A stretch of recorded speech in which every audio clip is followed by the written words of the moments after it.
So I know we're going a little bit out of order, and so today we'll be hitting on 7.2 and kind of talking through how to connect your apps to the internet. And actually what we're getting into today, you'll remember back in last semester, third semester, we got started making REST APIs, actually pretty early in that semester. And I mentioned that REST APIs are one way to connect all sorts of other apps to your web application or your website. And so that's part of where we're leading in now. Is okay, there's you may have built a REST API for your website, or you might have there's a bazillion different other REST APIs that are available online for you to use, either free or with a relatively small charge, ranging to bigger charges. But there's a lot of APIs available, and that's one way to kind of connect apps together. And it's one of those things that really is necessary for building apps in the modern world, is being able to connect to APIs, whatever their protocol may be. So that's part of what we're getting into today, and today that's where we're leading into. But the more general sort of introduction is how to just connect to the internet and do anything with the internet, because we haven't really talked through all those details yet. So that's what we'll be talking through today. I didn't have a chance to make my own slides today. I wanted to, but didn't have a chance to get those prepped. So I'll be going off of their slides and just making some comments as we go through. I do have an updated code example though for 7.2 called Who Wrote It, and that's based off of some of the stuff from the code lab plus some updates from my end. And we'll walk through that after we go through the slides. All right. When we get done with this, we'll talk about what the lab assignment is for today and tomorrow. It should be pretty simple. I'm actually making it pretty open, and we'll talk about what that is when we get there. So there's a few different steps that are involved with connecting to the internet. First one you have to do is you have to ask for permissions in your manifest. So there's two permissions that you need to have to do pretty much any app that's going to work with the internet, and we'll talk about what those two permissions are. But those are required. You have to add those to the manifest. But once you add those to the manifest, you can basically forget about them.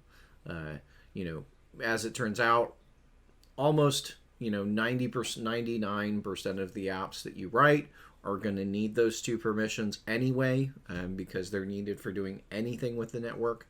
And so we just kind of put those in and forget them. The next thing you got to do, generally you want to check that there actually is a network connection before you go and try to connect. That's important because it makes a big difference in terms of battery life. If you tell it to go make a connection, when there isn't a connection, it will try and it will still cause it to turn the radios on or the antennas on and such, even if there wouldn't necessarily be a connection for it to connect to. So you do have to be careful, checking that there is a network connection before you do anything else is really important in terms of preserving the battery life on the device. One of the gotchas there, and I think this is a topic for a later lesson, but basically anytime you make a request to the internet, that can easily mean that the antenna is turned on not just for the time that you're using it, but for a whole minute thereafter. So if you just say, hey, I want to go contact Google, but it turns out that there's no radio connection, there's no internet connection, no cell service or whatever, that can still mean that their Wi-Fi or their mobile network and their mobile antenna is still on for a whole nother minute just because you try to do something and fail. So it's important for us to check that there is an internet connection before we're proceeding. The next thing we have to do is we have to actually start up a worker thread. We've talked about how to use an async task already. Which is one way to do that on a worker thread. So the actual work of connecting to the internet does have to be on a worker thread. So that's one thing that you have to do. is you have to move that code to a worker thread. It used to be that you could just say, well, I'll try to run it. If it takes too long, we'll get an ANR, and that was okay. That was one way that the older apps were written. That became enough of a problem, and ANRs became enough of a deal that Android in recent versions has said, no, you can't do any network access whatsoever, no matter how long it takes, on the UI thread. So if you try to open any sort of connection to the internet on the UI thread, you're actually going to get an exception. It won't go through. It has to be on a worker thread. Mr. Smith? Yep. Worker thread, background thread, same thing, right? This is like what we did with the headphones? Yep. Well, no, not with the headphones, but with when we're talking about the async task. It's async, but in my mind right now, I'm thinking there's three things. There's the background thread, the worker thread, and the UI thread. That's no. It's one or the other. It's either foreground or background. And so basically the UI thread is your foreground thread, and then you can have as many background threads as you want, right? Got it. And so the terms background and worker are used interchangeably. If I say worker thread, I say background thread, I mean the same thing. Okay, thanks. So once we've done that, we got to actually implement that background task. That background task has to do a few things. You have to build out the URI or the URL for where you're going to connect to. And this is specifically working if you're connecting to a REST API. You got to build out what that URL is, make the HTTP connection, and then go get the data. If you're making a post request, you may also have to send some data as well. But what we'll talk about today is just doing a GET request. And then finally, after you get the results back, you're going to have to do some processing on them. One of the things you have to do in terms of processing, typically our results come back as JSON. So we need to be able to parse that JSON, the text that comes back, turn the JSON into actual objects that we can then operate with.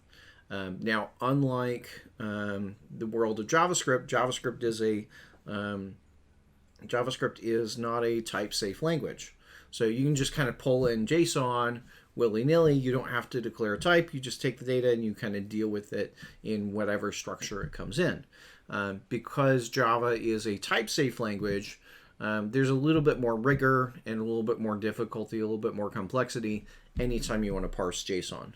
Namely, that you have to kind of build a structure of here's the data of here's the structure of how the data I'm expecting it to come in, and then provide that to your parser. And there's a few different JSON parsers in Android. The one that we'll talk about in this course is one called Json or Google Json. So that's the one we will be using to parse our results. And then finally, we need to get those results somehow back to the UI.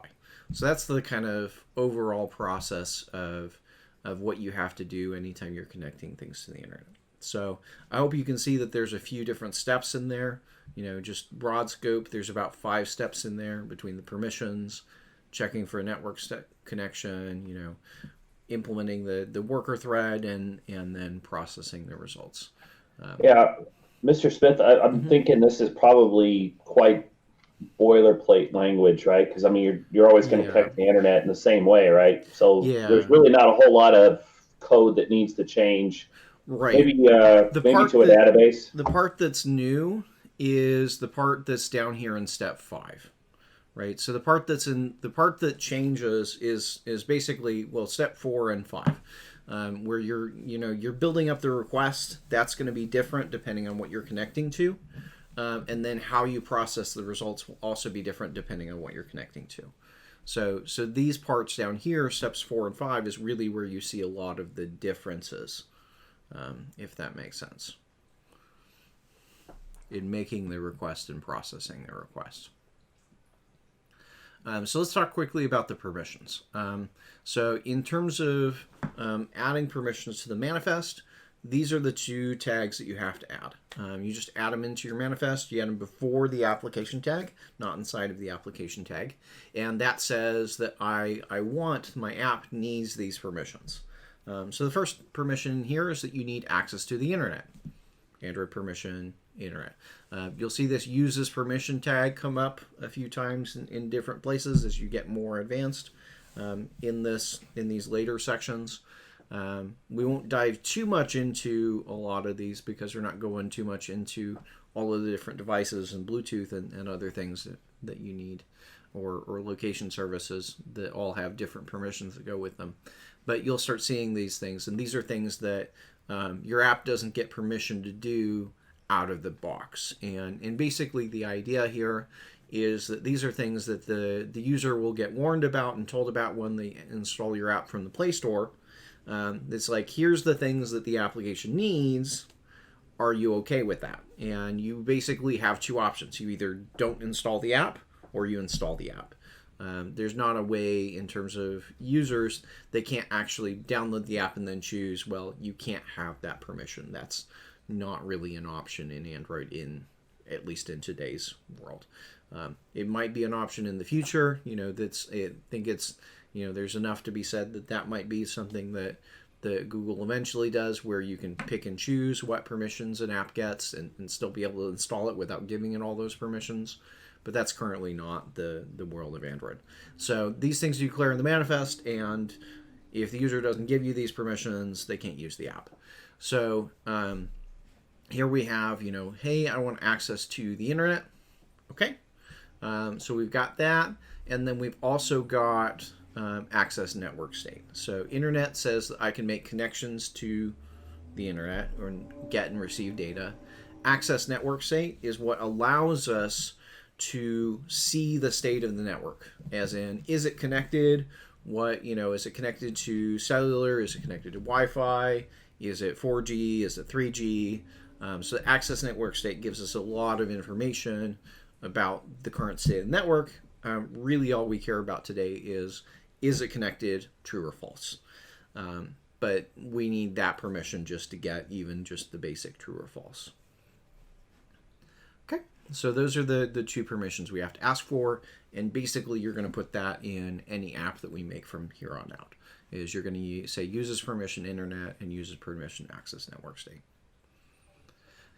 The next thing you have to do is kind of look at the network connection status, as we kind of talked about. The main class for that is the connectivity manager class. That tells you, and that gives you a way to query the state of things. It's also can be used to hook up broadcast receivers and other callbacks to see, and know when the connectivity changes. So that's a very important one in terms of both getting the current status and monitoring it. And when we're working with that connectivity manager, one of the objects that we'll get back is a network info object. And that network info object tells us about a particular network interface. So for instance, that's usually mobile or Wi-Fi. So we can say, what's the current status of the mobile network interface? What's the status of the Wi-Fi network interface? And that will have a lot of details in there, including whether or not it's actually connected. So the code for seeing if there's a connection, first thing you have to do is get that connectivity manager. So to get that connectivity manager, what we use is this function called getSystemService. You can call that from any context. So get system service, and then you provided a string, which is a constant for, what service do you want? So there's a bunch of different system services in the Android operating systems. It's worth noting that when we're talking about system services are not the same as services that you write yourself. There is a distinction between, a system service versus an application service, a service that you're writing. They're nothing alike. So a system service, we can get the connectivity manager. One of the other system services that we've seen previously is the input manager that we use to hide the keyboard. And we actually use that same function to get the IME service. So you're going to say get system service. That's going to return a connectivity service. That get system service class or method just returns a system service, though. So anytime we call that, we end up having to downcast the system service to the specific kind of service it is. So for instance, here I know I'm getting the connectivity service, and so that's going to come back as a connectivity manager. So we need to do that cast, otherwise we can't really call any of the methods that we need. So we're going to cast a connectivity manager, save it to a variable, type connectivity manager, and then the method you want to know about is inside of the connectivity manager, you just call get active network info. So that will tell you what you need to know about the network that the device is currently connected to. And that will automatically tell you, it'll return, if it's connected to Wi-Fi, it'll return the information about the Wi-Fi. If it's connected to mobile, it'll give you back in mobile. There are plenty of cases where your device may be connected to both mobile and Wi-Fi. There's a lot of nuance between how it decides which of those two to use.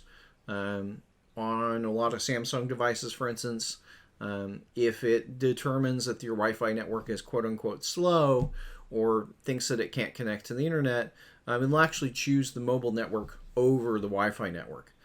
So you can't make the assumption that just because there is a Wi-Fi network that it's going to use the Wi-Fi network. So using this get active network info tells you what network is it actually using, because that can be different than what you might expect. So that's the method you want to use. Just hands down, that will tell you the right thing. So that returns a network info object. It's worth noting that can actually return null sometimes. So for instance, if you have no network interface, if there's no Wi-Fi is disabled and you're in airplane mode, or there's not, maybe even some devices may not have an antenna for mobile data, and some may not even have an antenna for Wi-Fi. In that case, you may get null. In those variety of cases, you may get null back as the network info object. So do be forewarned and make sure that you're always checking for is that network info object null. You can't rely on it being an actual value. So in terms of telling if the network's connected, we actually have to check two things. We have to check, is it not null, and does networkinfo.isConnected, if that returns true. So if it's not null and isConnected returns true, then you know that you're connected and you can go on and proceed with your work. So there we would say, okay, well, we're connected. We can go in and start our task. Otherwise, we're just going to tell the user, hey, there's no network connection available, and we won't do anything from there on. We'll just provide some way for the user to know that that's the case, and, well, they have to fix that problem. Okay? So that's an important thing to do. And really the two line, basically the parts of this that you want to remember is, first how to get the connectivity manager. You call get active network info to get the current status, and then doing this check. And do remember to check for null. That is one thing that if you leave out the check for null, you're not going to get credit for that. If you only call network.info is connected, you're not going to get full credit for that part. So make sure that null check is there. Sometimes you may be curious about the not just the active network that it's using, but the different networks that it is potentially connected to.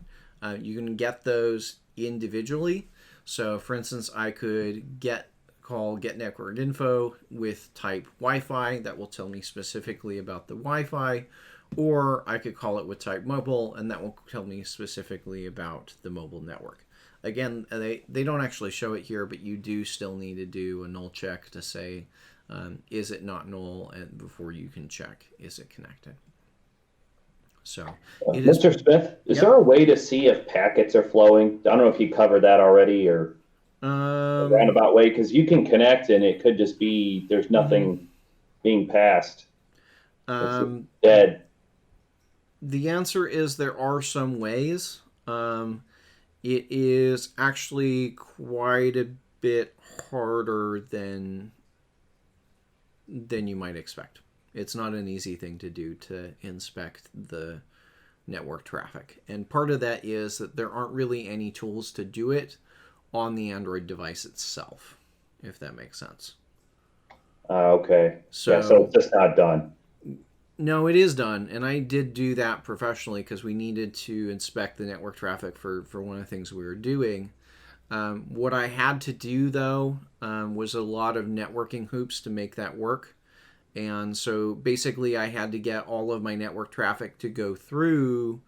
I had a physical device, and I had to get all my network traffic to go through my computer and then out to the internet so I could watch it all on as it passed through my laptop. The problem there is that requires a lot of finagling and a lot of little network tricks. So, for instance, in order to make it do what I needed to do, I had to actually turn my laptop effectively into a router because I had to provide both the HTTP services as well as a DNS server so I could see the data that I was interested in and seeing all the data go through. So it is possible to inspect and look at the individual packets going back and forth, but it is not an easy thing. So, what I would say is usually the tool that you want to use is the same tool that you learned last semester, which is Postman. Usually what we do is we just use Postman to make, try it at a protocol level and see what happens. If I make a request to the server, what's the response I get back and things like that. So Postman is usually the way that we do that testing. But it is possible to look at the network traffic in a more in-depth way, say Wireshark or similar. But you have to know quite a bit more about networking than what we've covered in this track, if that makes sense. Okay. Will we use Postman again? Postman is what I'd advise you to use again. Yep. Okay. To look at the stuff. So let's talk about the other part is we have to now run this logic in the worker thread. So you'll remember that we started it up based on if there is an active network. If that active network is connected, then we're going to go ahead and start it. While you can check these individually, Wi-Fi or mobile, I would strongly advise you against doing that and just stick with this. So in terms of starting up a worker task, worker thread, there's a bunch of different ways to do it. Asynctask is the one we've talked about. There's also something called an Asynctask loader. We won't cover that in this course because basically there's better ways to do the exact same thing. And it doesn't provide a lot of benefits over that. So there is the Asynctask loader. We won't talk about it. The background, there is a way to do background services, which we'll talk a little bit about in, I think, later this week or next week when we talk about the work manager, the job scheduler, how to set up background services that do things that, say, watch a service for notifications for new data. So we'll talk about services later. It's also possible to just do this worker thread using the bare bones threading classes in Java, which actually is the currently most recommended way to do it. That's actually how Google recommends you do your background work today, is not using any of these classes. In fact, their recommendations involve using threads and executors, which are classes built into Java. But for the moment, we're just going to stick with Asynctask because it kind of hides a lot of those details for now. Plus, I'd say most apps, 90% of apps, are still using Asynctask, even though Google's kind of said, well, maybe you should try something else. So that's more likely what you're going to encounter in the workforce still is Asynctask, even though they're shifting to other things. So for background work, typically you're going to do that in the background, in the do in background function really needs to be a few different steps you got to do is build up the URI or the URL, make the connection, download the data. One thing that they don't have on here that you also need to do in the background is actually parsing the JSON. One of the common mistakes that gets made is people will download the data on the background thread and then parse the JSON on the UI thread. What people miss in there is that parsing the JSON is actually not a small amount of work. If you're dealing with a relatively small JSON document, say maybe under a kilobyte, then parsing that JSON doesn't take a lot of time.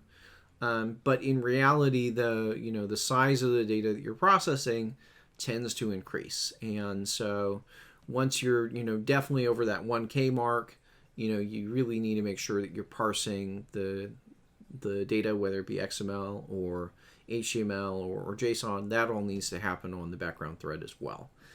So that's one of the things that I do in my example that they don't do on the slides or the example code that they provide here. Okay. So that's an important thing to do on the background thread as well. Talking about how to create the URI. Remember, we've kind of talked about URIs and URLs a little bit before. URI stands for Uniform Resource Identifier, whereas URL stands for Uniform Resource Locator. Unfortunately, neither of those names really tell you anything about what they are. So an identifier, the difference there is that it's a lot more general, and it supports a lot of different protocols.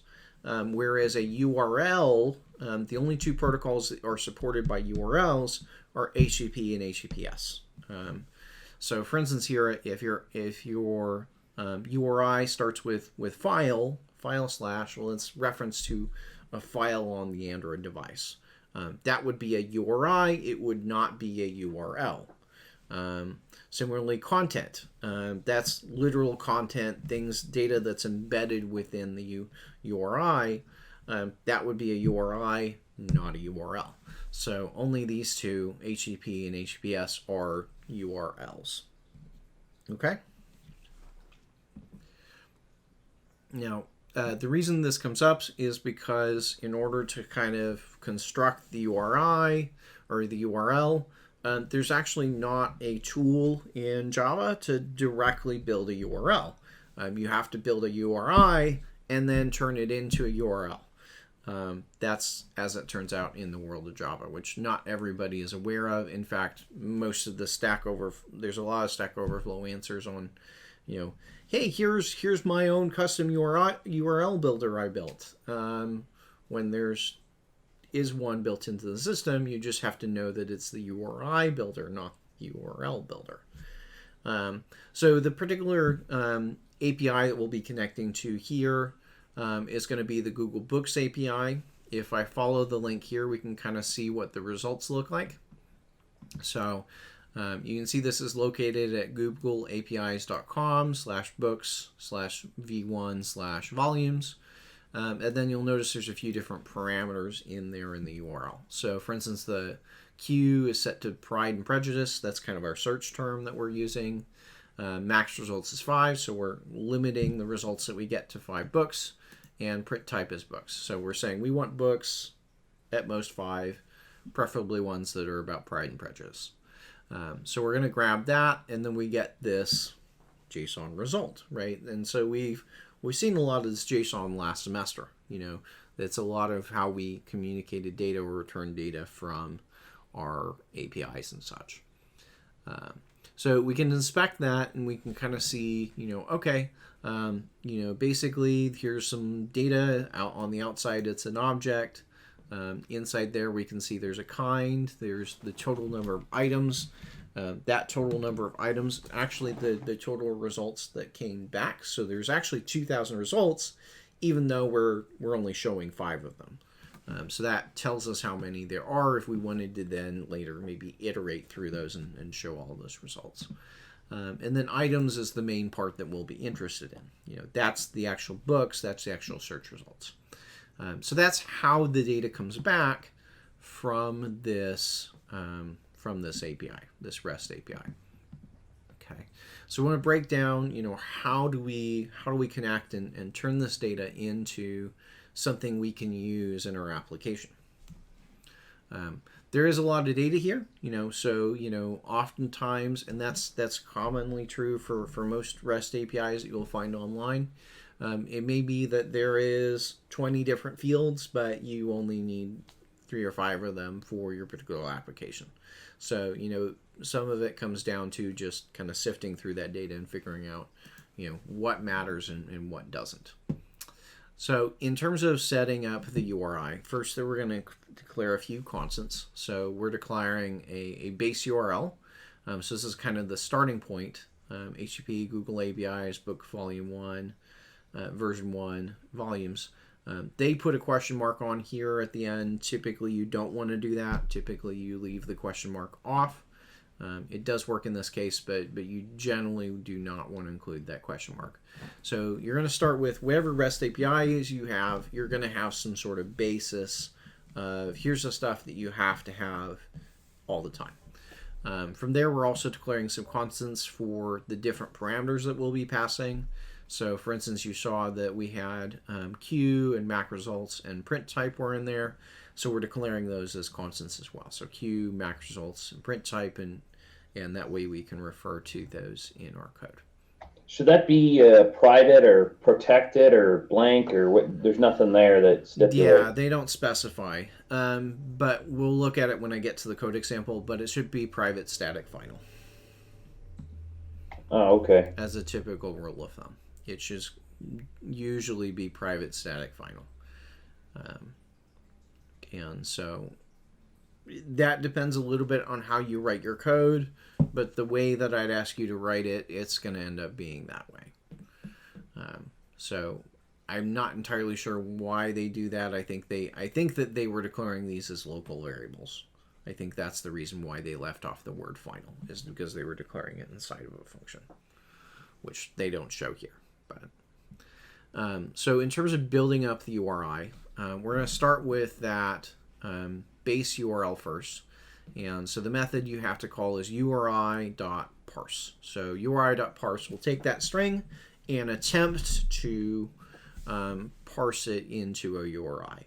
If that fails, you'll get a malformed URI exception, and that may be something you have to catch and deal with. In this case, we know that we won't because we have this URI hard-coded and we know it's valid. So, but we still have to, potentially put a try-catch block in there to deal with them. So we're going to, build the URI, and then we're going to call build upon. So build upon takes that URI and gives us a URI builder. So that URI builder gives us a way that we can, modify the URI as we need to and add additional parameters, change the protocol, change the path, change all sorts of different things that we may want to change about the URI. So we're going to start with that build upon, and then we can call, for instance, here they're calling append query parameter. So we're saying query parameter, all right? So we're saying Q is equal to pride plus prejudice, max results is 10, print type is books. And you'll notice with these, all of these are strings, even this 10, because append query parameter only takes 2 strings. So that's how you add in the query parameters that you need.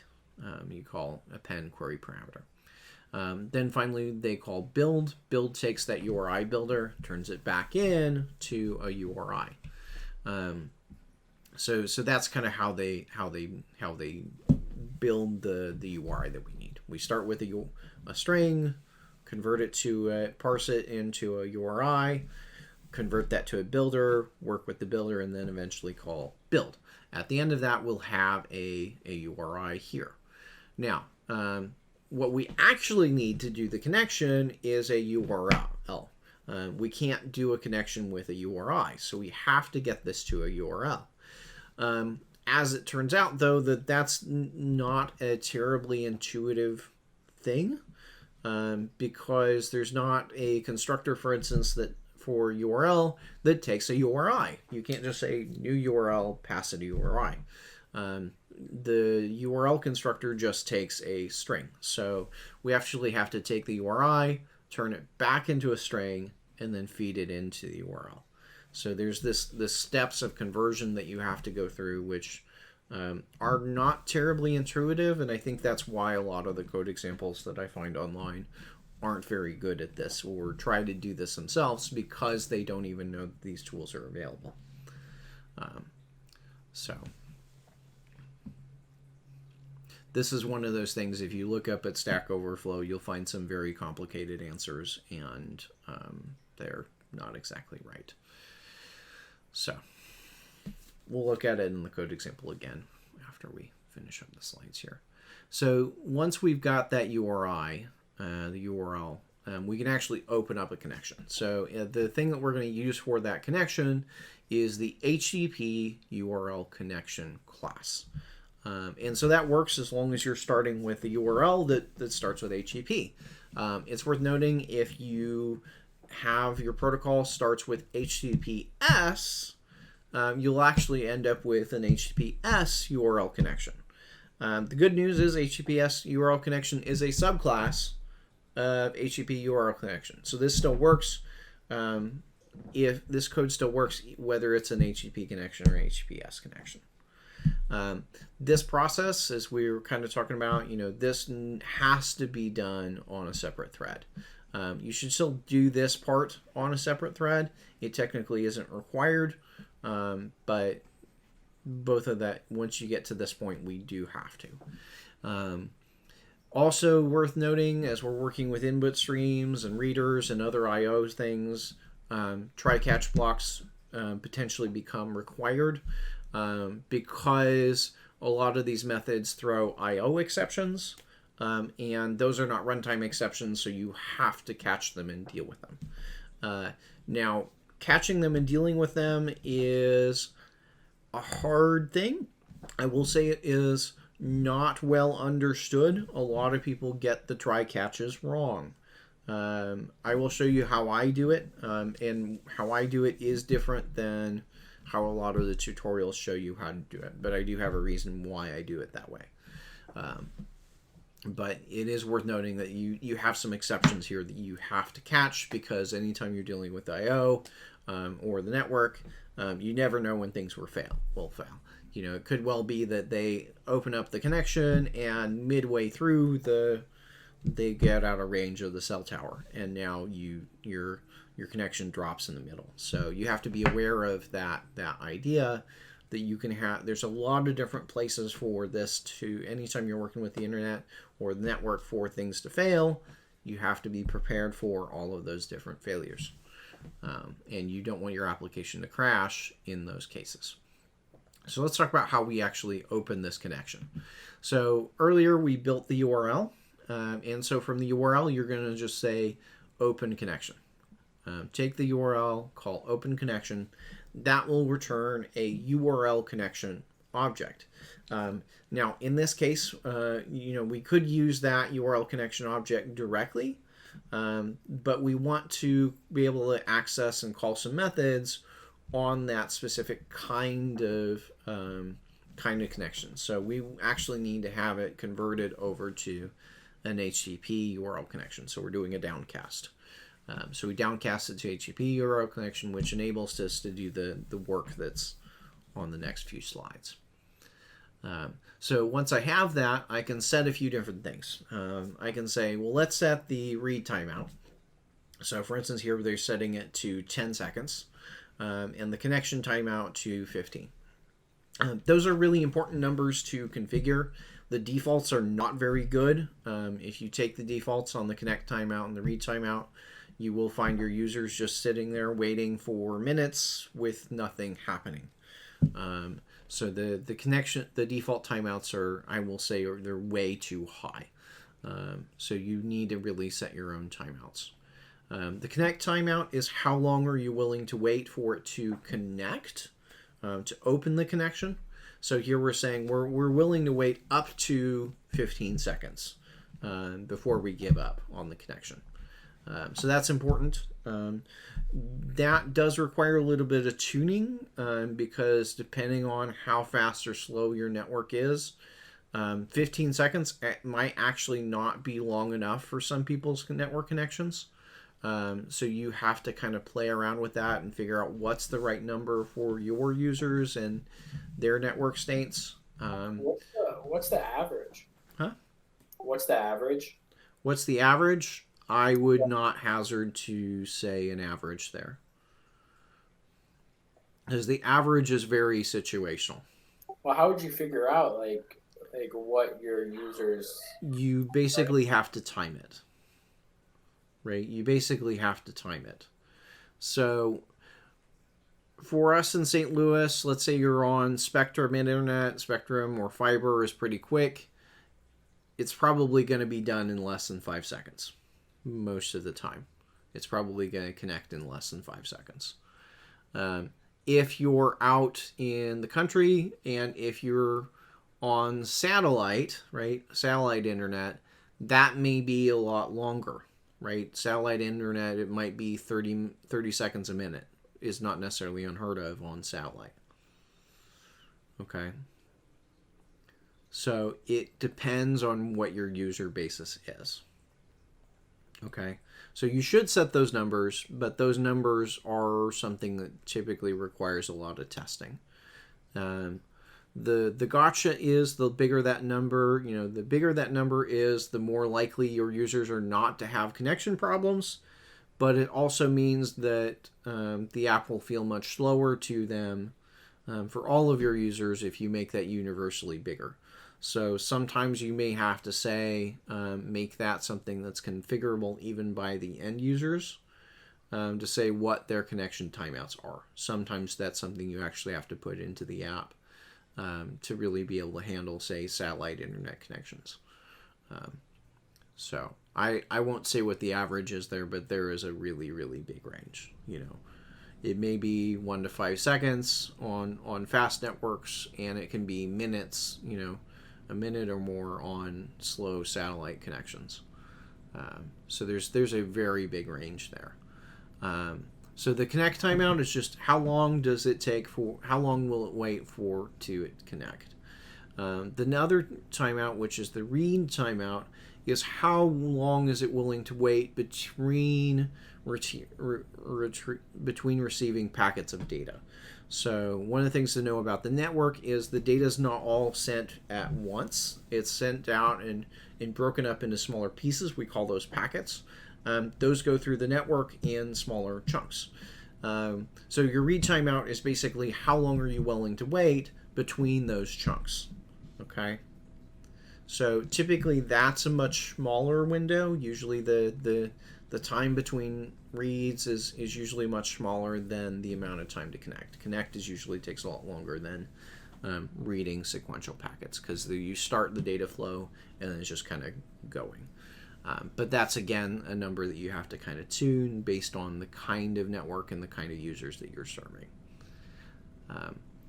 Next thing here, we're saying set the request method. So we're setting it to get. You'll remember, as we were talking REST APIs last semester, you've got a few different methods that you can use: get, post, put, and delete are those most common ones that you'll see there. But today we're just talking about get requests.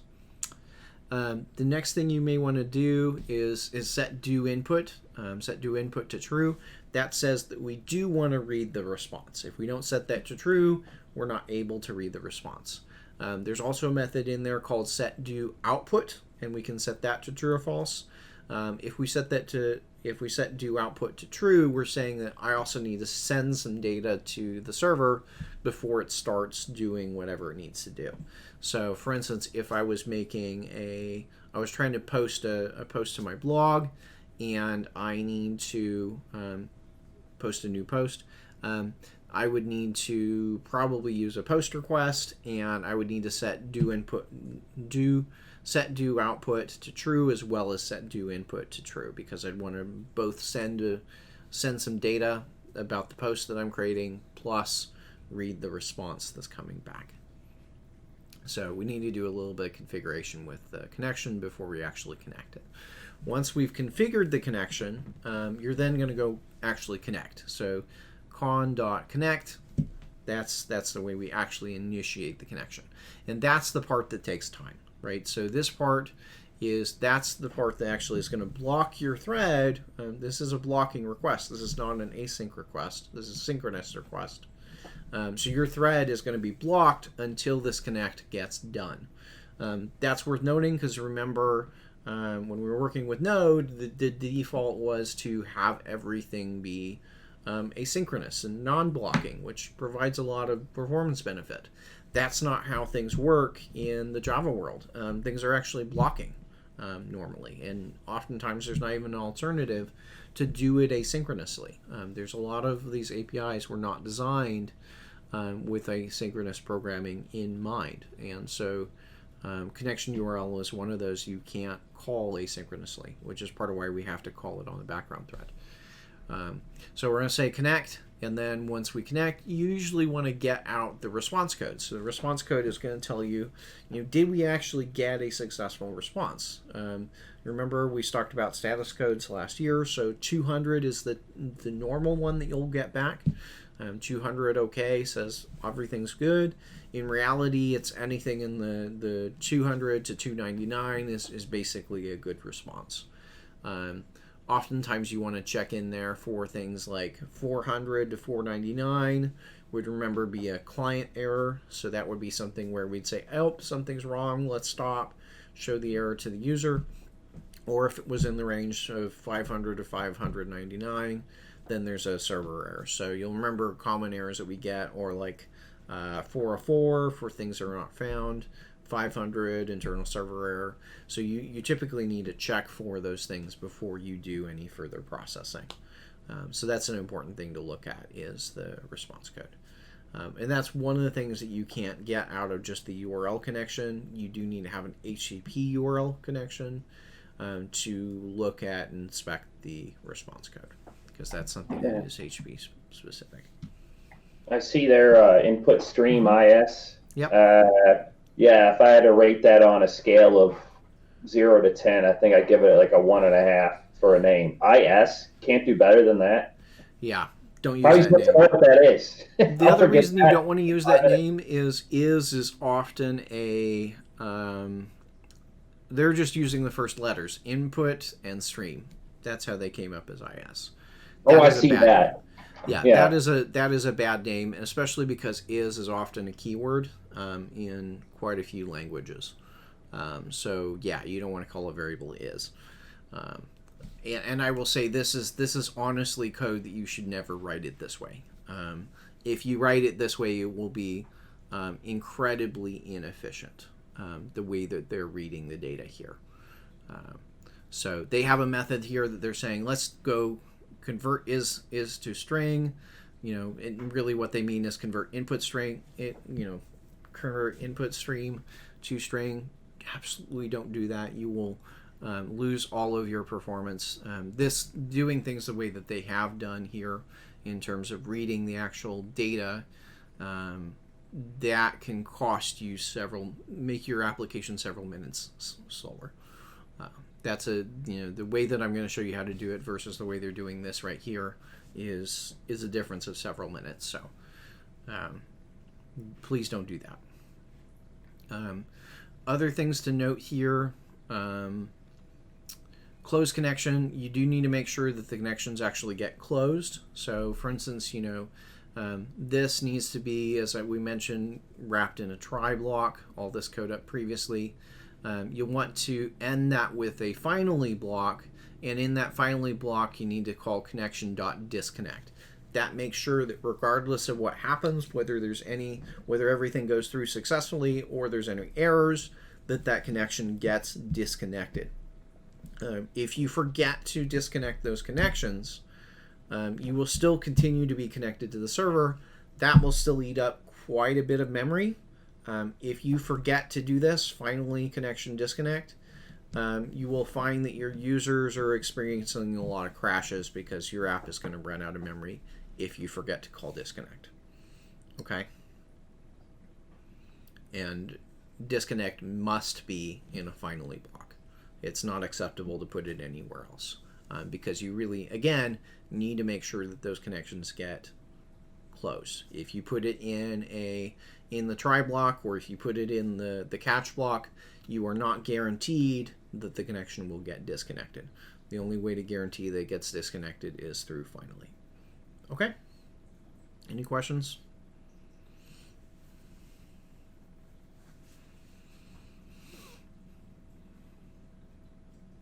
other things in here, you'll notice that they're closing the connection stream. That's the input stream. Those are other things you need to do as well.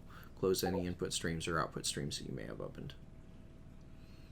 Oh, never mind. I was gonna say something, but I understand. Never mind. Okay. So we need to make sure that all those things get closed out. Now I'm going to show you an easier way to close out the input stream and the reader, but this still applies for the disconnect. The disconnect doesn't work with that newer syntax. You still have to put it in the finally clause. So let's talk about how to convert the response and parse the response. What the example code they show here, they're taking in an input stream, they're taking in a length, and basically they're guessing how long it is really the way to explain this. They're guessing that, oh, it's going to be this long, and let's just go try it, which isn't really a great thing. So we may say, hey, let's go guess that there's 100 characters. We'll go read those 100 characters and drop them in, and if this is exactly 100 characters, then we'll do that. This code actually doesn't work if it's less than the length or if it's longer than the length. So please ignore this code example here.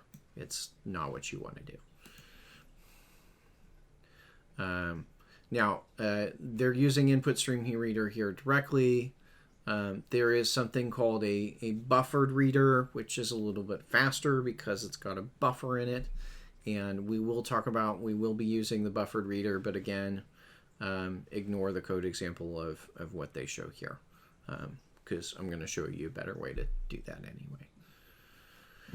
So let's talk about, things that are available out there, just briefly. So there are some, we talked about kind of the general process of things that you need to do in terms of working with the data. Another thing that you'll need to do once you get done with that, what we've seen so far, is just to pull it down as a string. But in general, usually what you're getting back is JSON data, so you'll also need to introduce a JSON parser thereafter to read that. What I'm going to show you today is going to be JSON. There are also some libraries out there that are available for doing what we've just talked about. Several of these steps in an easier way. So, opening the request, reading the response, parsing it, etc., setting up worker threads. Because there's a lot of complexity here, but pretty much every app needs to do these things. There are some libraries for this that are much better than just using the built-in HTTP and URL libraries. So we will be talking about those in upcoming weeks. One of those is something called Volley. So we'll be going over Volley. I've got that planned as a whole nother lesson in the next few weeks as we finish up the textbook. So, and I think that lands around after spring break as we'll talk about Volley. So they mentioned Volley here and OKHTTP. We'll talk about Volley later. You don't need to read through this stuff right now. So let's talk briefly about parsing the results. And as I said, it usually comes back as JSON, and that's what we're doing here. So we're going to implement that logic. We actually they say here to do it in onPostExecute. You shouldn't do it in onPostExecute. You need to do it in do in background. The reason, as I said previously, is this part of processing the results is not an immediate thing. It is usually a pretty slow thing, and especially when you're dealing with lots of data. So it's really not something you want to do on the UI thread. If you do this in onPostExecute, which is the UI thread, you will get those ANR pop-ups. Is that clear? So don't do this in onPostExecute. You're going to do this in do in background. So response is usually JSON. Back when this was written, XML was a little bit more common. There are still some things that you're using XML, but most of the time it's going to be JSON today. The classes they show in the chapter, they talk about using JSON object, JSON array to parse the data. I would strongly ask, and I'm really going to require you to use the JSON libraries instead. I will say that these are not like those. They come in and they're currently shipped with the Android library. They're really something you never want to use. And part of that is that they are very strict with how they read the data. They're not actually JSON compliant in a lot of ways. Okay? So the things that they mention here about how to parse the JSON, please don't take any of that. We'll talk about how to do it using a different library. So just some overview though, thinking about JSON.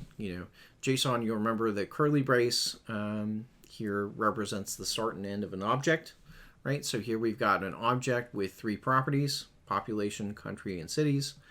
You also see that there's square brackets in here representing an array. So here we've got the population is 1.2 billion roughly. Country is India. You can see a string there. This is a number. Actually, this is not valid JSON because in JSON you can't actually put commas here, as you know with this. So this should actually be that with no commas. Cities, then they've got basically a list of strings. So you can represent an array or a list with these square brackets, and you represent objects or hash maps, as we'll see, with the curly braces. Okay. Again, I'm going to kind of skip over the logic of how they read that. They show an example of how to do it with a different library. If you had a menu, it might look something like this. You've got kind of an outer level with menu property. Here's another object inside of there. ID file, ID value, and pop-up. Inside of pop-ups, you can see another object. So, or a property which is another object here. Menu item is an array, but in here we can see that menu item is an array of objects. So you can also see that. Now it's worth noting here, how many different objects do I have in this example JSON? How many different objects are here?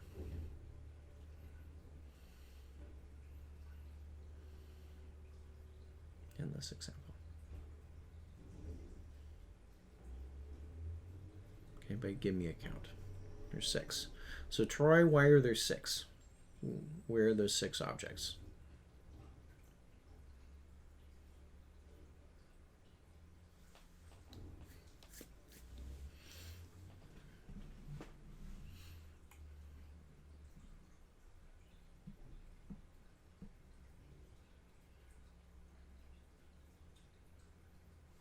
Well, it kind of depends on how you look at it, right? Mm-hmm.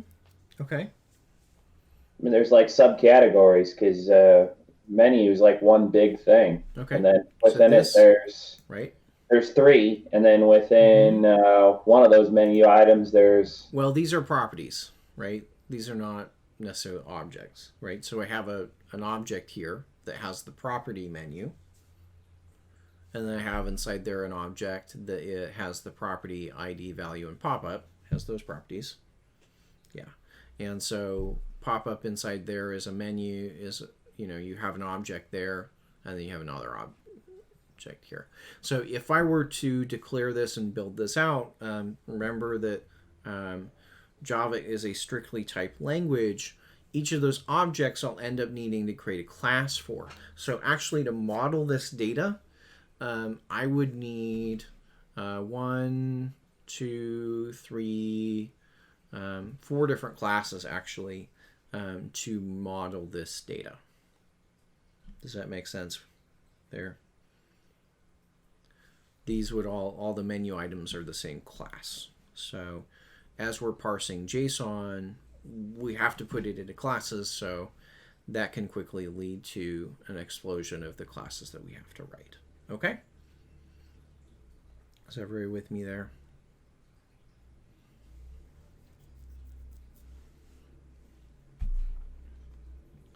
So that's what all that nesting is going on there. Okay. So they provide some links to read more and whatnot, but what I want to do is let's take a quick break and we'll jump into my code example.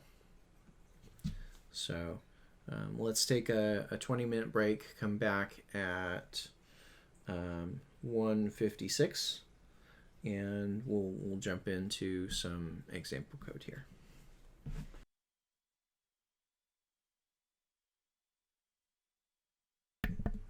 Okay, let's get back to it. So as you would, please pull down the example code. Again, you'll find that in the same repo that we were looking at on Friday, but it'll be under the 7.2 folder now. Yeah, so when you pull that up and run it, it's under 7.2. It's called, it's under 7.2. It's called Who Wrote It. I'm guessing we're going to have to pull down your repo again? Yeah, you'll have to pull it again. That's a lot of files in there. Yeah. It's still one activity, just like, some of the other examples we looked at last week, but there's quite a few more files for this one thing than some of the other examples. There is a recycler view in here, so that takes up some of the space. So kind of running the app, a few things you'll see. If I just go ahead and click the search button, you'll see it says go ahead and please enter a book title. So it's requiring me to enter a book title. So as the instructions say, basically the idea is you enter a name of a book or part of the text, and it will come back with what the author of that book is.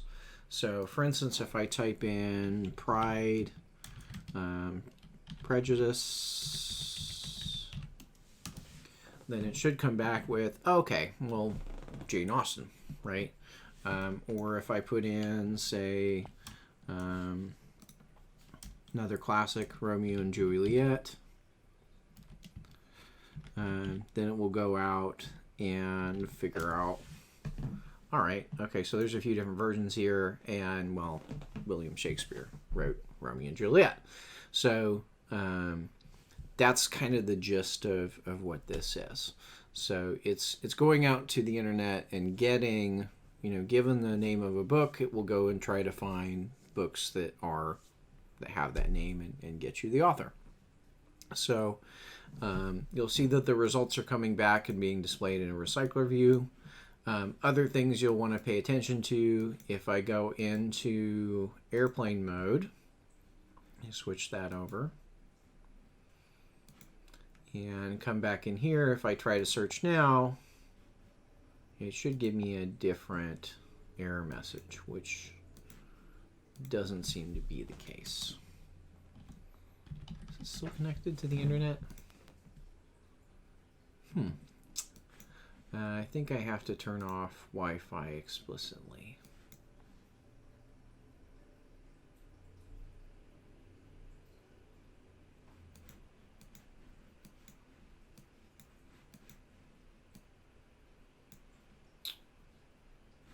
And it crashed. Okay. So I did have this happen in testing it. I'm not sure what's up with the emulator. But when I was testing this and trying to go into airplane mode, it did seem like the device borked out completely and System UI crashed. Now I'm going to see if I can restart the device. I may or may not be able to, because I may have to recreate that emulator. So I've noticed a little bit of buggy behavior when I'm doing things with the internet, especially when I'm toggling airplane mode here. It seems to sometimes crash the emulator. I'm not real clear on what the cause of all that is, but I have noticed some instability there. And this looks like it's stuck. So I'm going to go ahead and kill it and recreate the emulator.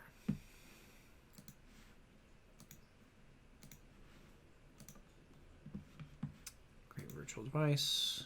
And so this is the Nexus S, Q, next, and actually I should turn off the device frame. I'm going to go ahead and hit finish. Oh, I wanted to start that emulator before I left there. So let me start the emulator. There we go.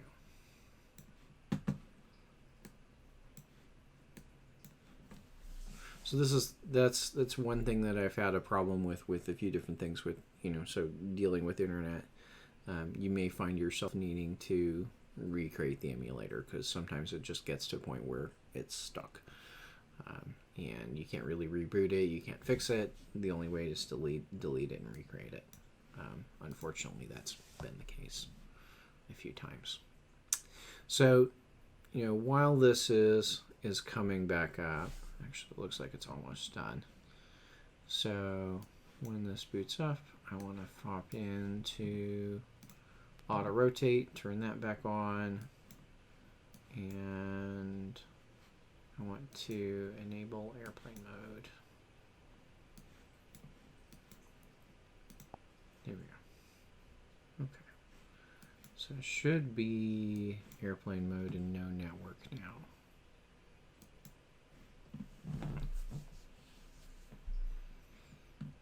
Okay. There we go.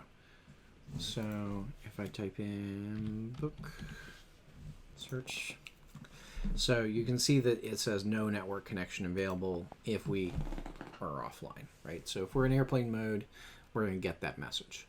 So the way that this app works is it works by sending the data, the book name that you enter, to the Google Books API.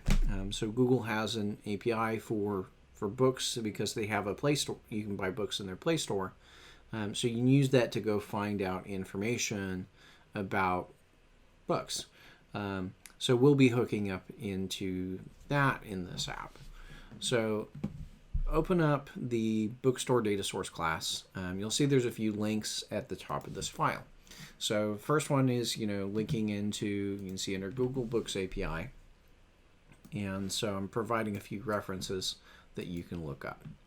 So if we look at the API reference here, it'll give you kind of an overview of the different REST API endpoints that are available. So for instance, we can see there's a section about bookshelf, and the bookshelf is specifically what books does your user own on the Google Play Store. So you can use that to kind of look at what books they own. This, because you're getting into users, you have to know their user ID and you do have to deal with logins. So this does require you having a login to Google basically in order to use that set of APIs. But what we're using here is under volume. So under volume, there's two API endpoints. This first one, you can say it's a get request volume / volume ID. So you can say, I know this is book 3 or volume 3. I'm going to just go get it, and it'll give you all the information about that specific book. The other endpoint they have here will give you back a list. And so this one, you can search the list of books. And so this is what we're using here, is the book search. Now, if I go, you'll notice that there's two links here. There's a get link. There's this list link. If I click on that, that will tell me more about how this operates. So for instance, here you'll see they've got your basic, here's the get request you need to make. So it needs to be a get request to this URL, and then you're going to say Q equals whatever your search terms is. So it gives you a basic formula for what your URL is going to look like where you need to make the request. You can see that the different parameters that are documented here. So Q is the full text search query string. You can see there's a bunch of additional optional parameters that you can pass. Q is the only required one. So like download, filter, etc. You can say order the results by newest or by relevance. You can say I want, where's max results? So max results there. So I can say I want a maximum between 0 and 40 results. So we can provide that number. And so there's just a bunch of different parameters that you can look at there. Now, you may want to look at and see, what does that, how does this work? So for instance, you can actually see it popped out here already. If it didn't pop out, you can say try it now. And so in here we can actually test it and see what happens. So for instance, if I put in Romeo and Juliet,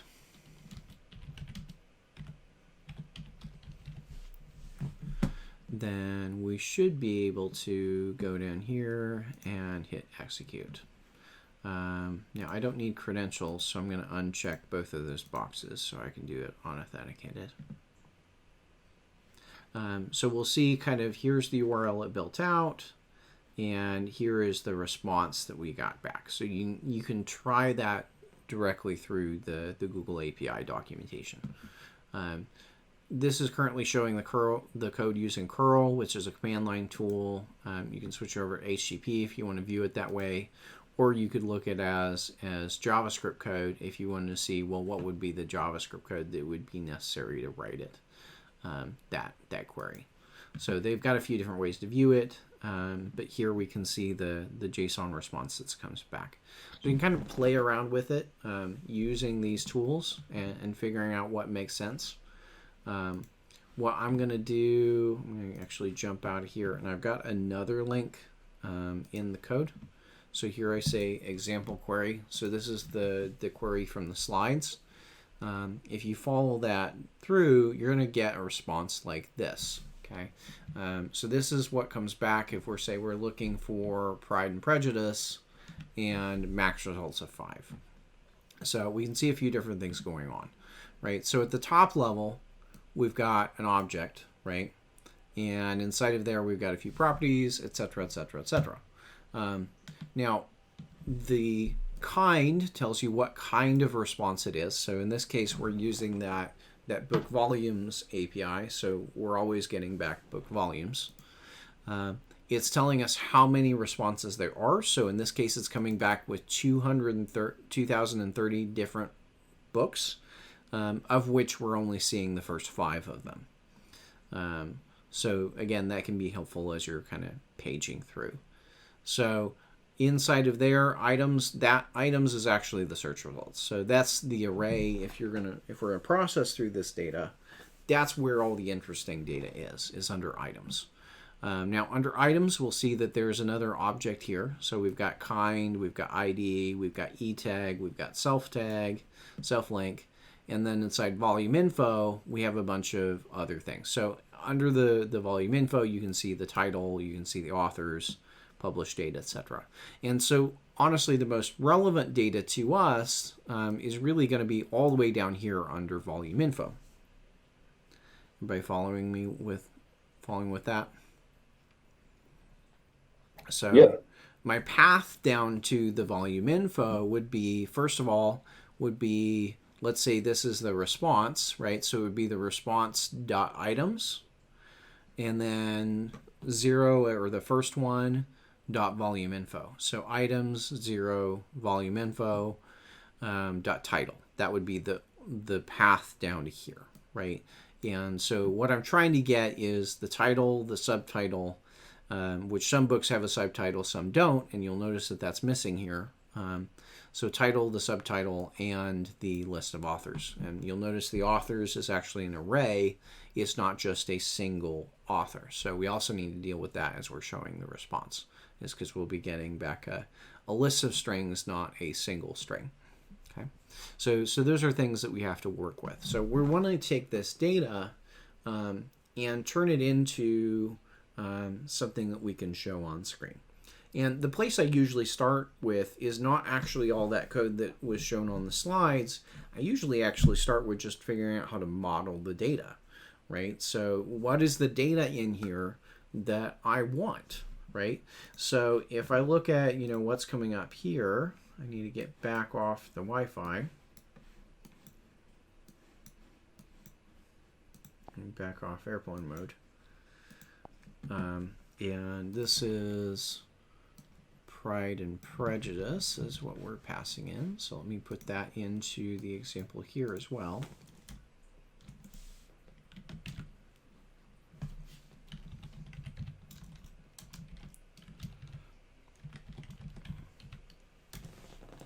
So the pieces of information that I want to pick off specifically are going to be the title, the subtitle, and the authors. So we can see those here. Subtitle ends up being in the same place. Oftentimes you'll want to be able to look at the actual schema of that data. And I think if I go back a few pages, there we go. So back on this previous page, the API reference, kind of where we started, you'll see there's a link to the resource representation. So everybody see that? So this will actually tell us, this is Google's documentation about what that response looks like. So if I go open that resource representation, it will tell us what does a volume look like. So this is what goes into that volume info object, which is what we're seeing here. Oh, no, that's actually all the way up here too. So not just the volume info. So this gives us kind of a spec of what we're looking at. And so you can see there's a lot of data that it returns about books, right? So you can see kind, ID, e-tag, self-tag, etc. Volume info is a whole object here. There's user info, sale info, and search info, all this different stuff, right? So there's a lot of data there that we may potentially need to model, again, because Java is a type-safe language. Depending on what tool you use for parsing that data, you may have to parse more or less of it, okay? Oftentimes, most tools, at least the good ones, you can just say, well, I'm only going to bring in the parts that I need and ignore all the rest of it. So that's usually what we do. Okay, so let's kind of walk through how I model this data, right? And I'm going to stick this off to the side, and we'll walk through these classes. So what I want to do is build up the model first. So the first outer object here, that's what I call the book API response. Okay, so under model, the Java code, the model, you'll see there's a book API response. And so I've made this as a class, and you'll see the three different properties here. There's kind, total items, and items. And specifically, they have those names. I'm matching those names exactly in my object. I have to match them exactly, including their capitalization. So for instance, the way I'm going to parse this data won't work if that's like uppercase T, total items. Is that clear? So make sure you pay very close attention to the casing, because the casing matters. That's the outer object. So kind, total items, and then, well, we want books, right? So each of these I'm representing in this array, I'm representing it as a book object, right? So I'm kind of defining the model that represents the JSON over here. Any questions so far?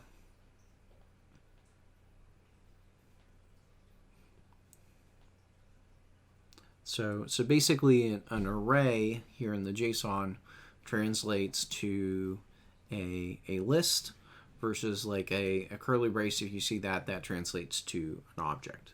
So the outer object here is book API response. Okay. Now inside of there we've got items, so that's a book, right? And so if I look at the book class, you'll see I've got kind, I've got ID, I've got self-link, volume info, search info. Technically, I don't need to include all of this, and I haven't hit all of that. You just kind of include the parts that you need. So if all you want is volume info, all you would have to include is volume info. So you can kind of pick and choose. I've got a lot of extra stuff here because I wasn't sure which direction I was going to go with it, so I added things that I ended up not using in the final program. But you can kind of play around with that. I would say usually you want to trim it down when you're done to just the parts that you're actually using. Okay? So I'm modeling this hierarchy. So we've got a book API response. We've got a book inside of there. And then inside of book, you see we've got this reference to volume info and search info. So volume info, I can dig into there further. Volume info has a bunch of properties, a bunch of different pieces of data inside of it. It's a very big object. The translation is pretty simple. So, you know, title is a string, subtitle is also a string. Authors is a list of strings, so I've got array list of strings, etc., etc. One of the ones that gets interesting is, let's say I go down to page count. Page count here is 401. I could have put that in as just int, but the problem is that in the world of JSON, things can always be null. There's not a non-nullable type. And so if you put it specifically here as int, then I'm saying that that value can never be null. Is everybody with me there? So as you're modeling these classes, you want to make sure that you use, say, uppercase integer, or in the case of rating, I'm using uppercase double, right? Yeah, so, no primitives. No right? primitives. Yeah, you really want to avoid primitives entirely as you're modeling JSON data. I did put it up here in the book API response as a primitive int, but that's because I know this will never be null. Right, that's where it's acceptable. If you know for sure that it will never be null, but usually it's hard to know that. So yeah, you usually want to avoid primitives wherever possible. One thing I want to mention in the volume info as well is this thing down here with image links. So with the image links, you can see there's a small thumbnail and a thumbnail. In here, I'm using a hash map, and so a hash map is kind of like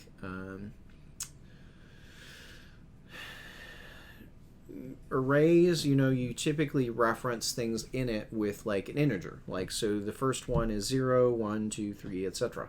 Well, a hash map gives you a map from a thing to another thing, and so typically we use those with the key, which is that first value being a string. Technically, it can be anything. You know, the key can be anything, the value can be anything. But here I'm matching from string to strings, so I have like, well, okay, small thumbnail is this, thumbnail is this.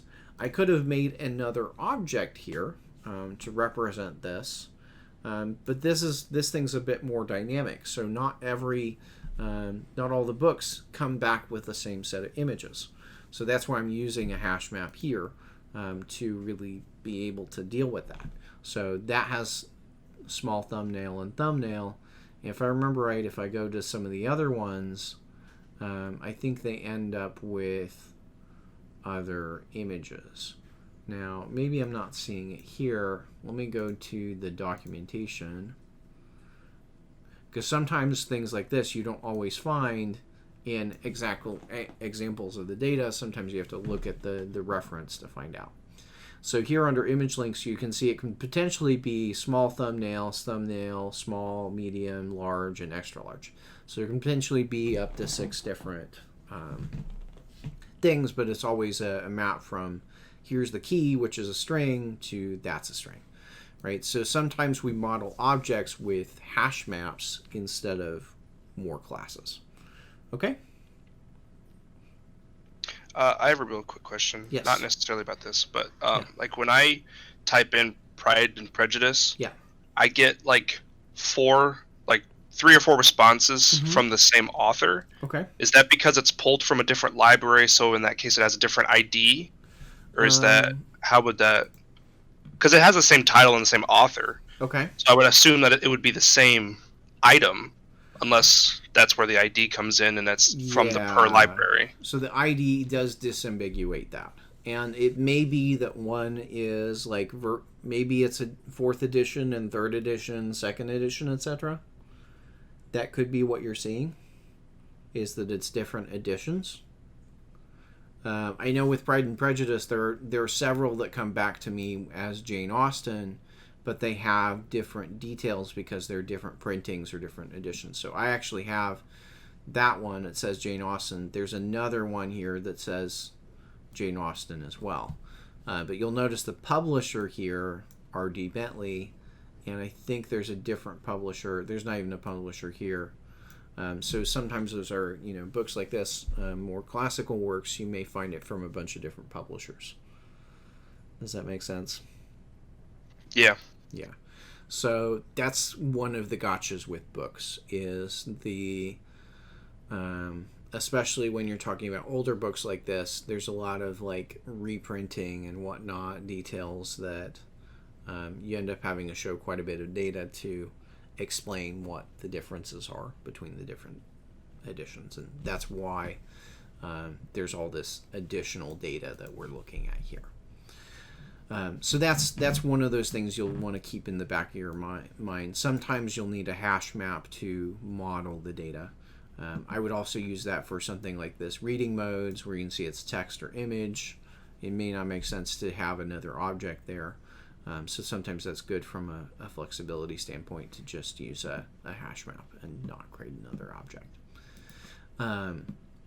So that's me modeling the data.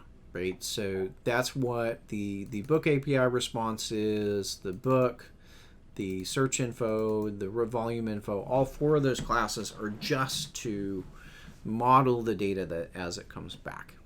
Hey, Mr. Smith, line 17, that array list, does that have to be an array list? It could just be a list. This actually works just fine if it's a list as well. Yeah, can you take a second to explain? I am confused when to use one or the other, because to me it's, I don't know, like there's almost no difference. I don't in terms of usability, I just don't know how to distinguish between the two. In this case it really doesn't matter. Because I'm saying array list, I'm saying I want to force my parser to use an array list.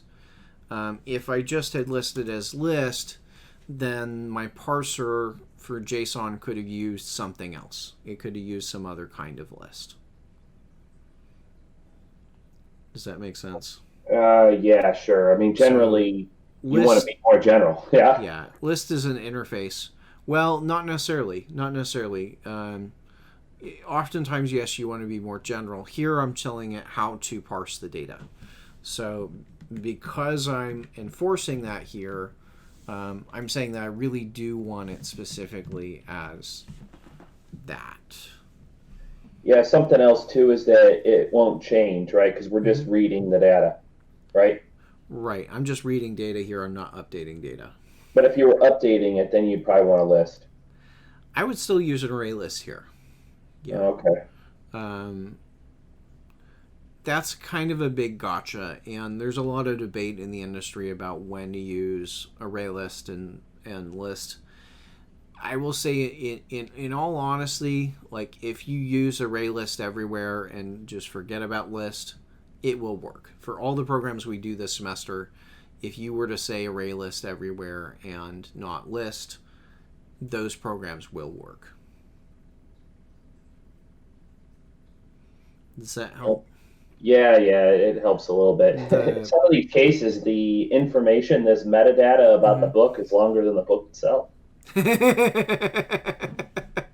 That's crazy. I don't know how far down that scrolls there, but it's a lot of text. Well, a lot of that's not just, there's not just one book here. There's 5 books, right? I've got 5 books that came back. But that being said, Pride and Prejudice is not a short book either. So, I'm definitely going to say, even with all that metadata, it's not as long as Pride and Prejudice. But, yeah, there's a lot of metadata there, right? And so part of the trick with working with these APIs is to know how to pick and choose the data that you actually need, right? Because you can spend a lot of time writing out all this stuff when maybe in reality... I added all these things just kind of as an example to say how I would convert it. But in the end program, all I'm using is title, subtitle, and authors, right? So there's a lot of data here. I could comment all this stuff out, and this program would still work because I'm not actually using all that additional volume info. And this isn't all of the volume info anyway. So...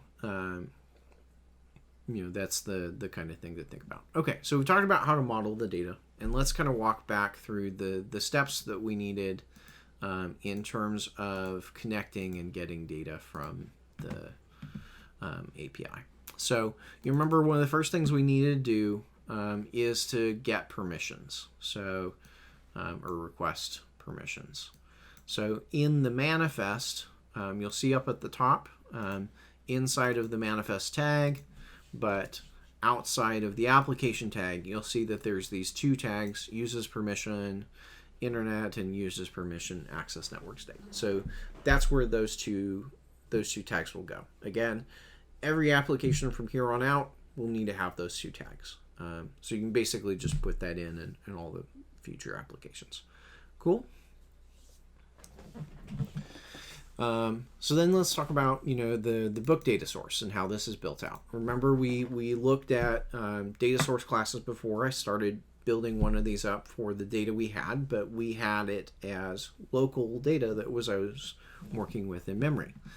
So now I'm creating this as data being, it's data that's coming from the internet instead of data that's just hard-coded into my program. So inside of book data source, I've got a few constants. So like I've got private static final, and you were asking about that earlier. I've got my log tag, and I've got my base URL, right? So here's a constant for that base URL, because I know that I'm working with, everything's based on that. All the URLs, all the endpoints are based on this URL. Okay, so that's a constant. I've also got constants for a few of the different parameters that you can pass in. So param query, you can pass that in. Param filter, I pulled that one off. And param order, param max results, start index.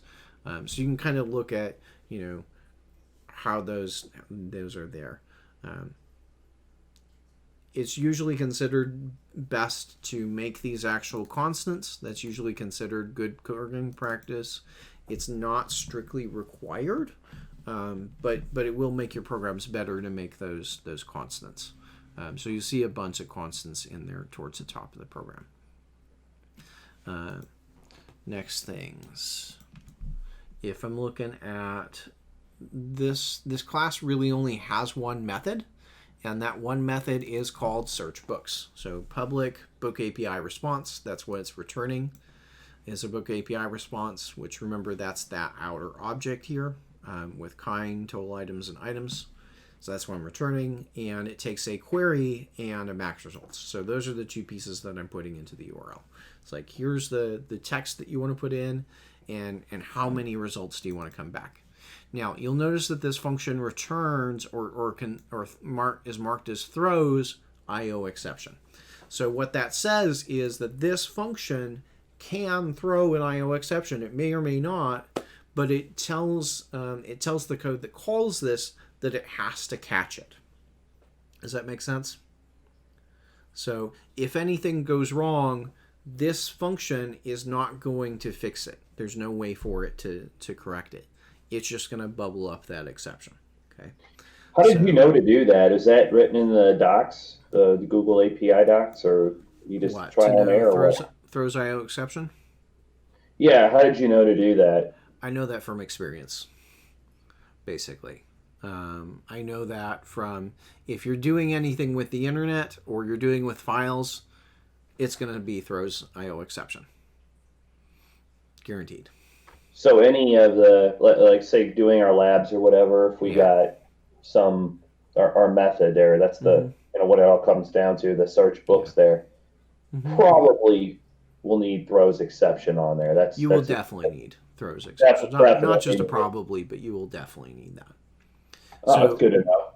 So the catch, the thing is, this method, right, this data source should have no connection to the UI.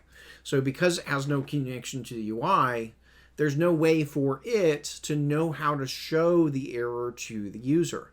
And so if I didn't do that, I would have to mingle UI code into this class, which I don't want to do. Does that make sense? Like I want to keep this separate from the UI as much as possible. And in reality, it needs to be separated from the UI. So, that's where that comes in. We'll look at that in a second. So, first steps, build up the URI. We talked about that. That's one of the first things you have to do. And so I say URI parse, build upon, append the parameter. So here I'm giving it that query parameter and the max results. Now you'll notice on this I just called directly to toString. That gives me a string which I can take directly into my URI. So I use my Uri Builder to get up to the string that I need and then turn that into a URL. You'll notice I then have my connection. So we open up the connection as we talked about, configure it. I'm setting the connect timeout to 15 seconds, read timeout to 10. Request method is get. Do input is true because I do want to get. Now this is weird because set do input says that I want to open up an input stream, but that input stream, the point of an input stream is you're reading data into your application. So actually what that means is by set do input means I want to read the response, which in a lot of ways, at least in my head, I think of that as output, not as input. So this is a very confusing name to me because it's like, well, I want to read the response. Is that output or input? And in my head, it's output, but it's actually input here. So we configure the connection. We're going to open up the connection. So connection.connect. So that's where we get the connection. I'm reading the response code. I'm actually checking the response code in this program because as it turns out, it's always giving me back 200. So all I'm doing is just logging the status code and proceeding on. A lot of times you'll want to check what that is, but I'm not doing that for this example here. Now, here's the part that's interesting, and here's the part that's different than what you're going to see in your textbook or what's on the slide. So this is how I'm reading the response. So the first thing that's the same is you're going to say, well, connection.get input stream. So, I have to open an input stream to read what came back from the website. So that's the first thing is I say, let's get input stream, save that to a variable. I'm calling it stream. Right. I think that I would agree with Paul to say IS is a very bad name. So I call it stream instead. And you'll notice here that I'm using this try. Everybody see that? Yeah. So remember I mentioned this at some point last week. What did I say this was? How did I explain that? How did you explain the try? Yeah, what's happening with this try? Does anybody remember?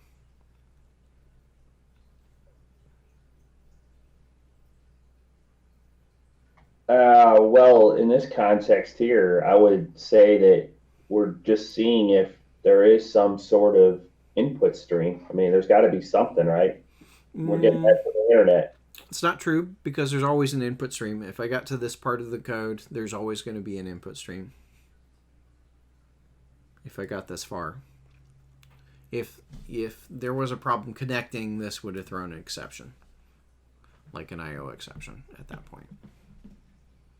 Okay, but we're trying to get the input stream and assign that to a variable, a local variable there, yeah? That's the point, right? That's what we're trying to do? That's actually not what it's about. Like, yes, I'm doing that, but that's not what it's about. So this syntax here, and make a note about this. This is called the try with resources block. Try with resources. And I do believe this is in the textbook, the Java syntax reference that we looked at the beginning of the semester. But this is called try with resources. So what this does is it automatically closes the stream when this try block ends. So for instance, if I didn't do that, then I would have needed to call like stream dot close at the end, and that deals with that. So it closes the stream for me, is what that does. Make sure that that stream isn't hanging out there and using and consuming memory and such. so I don't get a memory or a resource leak from that. So assigning it to that local variable of input stream sets that up. That alone does that. It's not assigning it, it's putting it in the try block. So, like, I could have written this as just like so. And if I wrote it like this, I would have to manually close the stream myself. Would not be automatically closed. Oh, I think it's just simpler to do it by manually closing it. You just got to remember to do it, I suppose. It's not simpler, and it's not simpler, and it's very easy to forget to do it, which is why this syntax exists. Okay. This try with resources is a new thing in Java. It is a new thing in Java. It didn't exist for a very long time. And the problem is that everybody forgot to close their things. They forgot to close their streams. They forgot to close their readers. And it's a huge performance problem. And so it may, at least in your head, it may sound easier to just call close. It really isn't. It really isn't. And part of that is that you can't close it.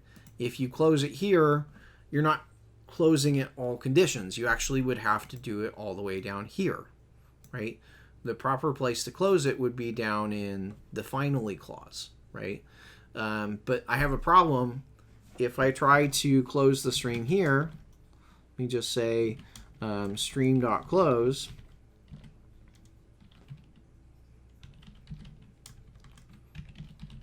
Well, what's the problem? Can't resolve symbol stream. Yeah, there's no scope there. It's out of scope, right? And it also is possible that it could be null because maybe it threw an exception up here and it never got to actually create the stream. So you have to do a null check, and you have to also make sure that that variable is in scope. So that's one of those reasons that, we just want to use this syntax, because it does that with a lot less code and a lot less gotchas. So I open up the stream. The stream, remember, a stream is a way to read and write things as basically an array of bytes. And so if I was reading a binary file, say an image, that would be what I would want, is just the input stream. The problem is I want to read text, right? So the JSON code here, this is text. If I look at the raw stuff here, see, that's just a bunch of characters, right? So I want to actually read it as text, not as bytes. And so to read stuff as text in Java as well as C#, what we have to do is wrap a reader around that. So I say, first I take the stream and I say, I'm going to wrap a new input stream reader around it. And so an input stream reader basically converts the stream to a reader.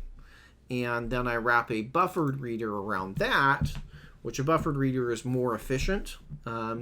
Provides a lot of efficiency because there's this buffer built in of kind of backlocking the data and dealing with the packets as they're coming through. But it also lets you read things as on a per line basis. So anytime you're reading data, you want to use a buffered reader in here as well. That's important from a performance standpoint. Technically, I could have done this without the buffered reader, but this would be slower. And in this small example, that wouldn't be visible, but in a larger example, that buffered reader makes a big difference. So that's how you actually get to be able to read the text, is you start with an input stream, convert it to an input stream reader, and then a buffered reader. So you're going to see this pattern pretty much anytime you're reading text from an input stream. The next thing you want to do, and this is where we get into actually parsing the JSON stuff. And so what I'm using is a library called Json. And so first thing you do is to create this Json parser, you just say, well, new JSON. So this is my Json parser now. We can look that up online. I think I have a reference to it here. Json user guide. So this is a Google developed library for parsing JSON. which is really, really good, honestly, in terms of performance and everything.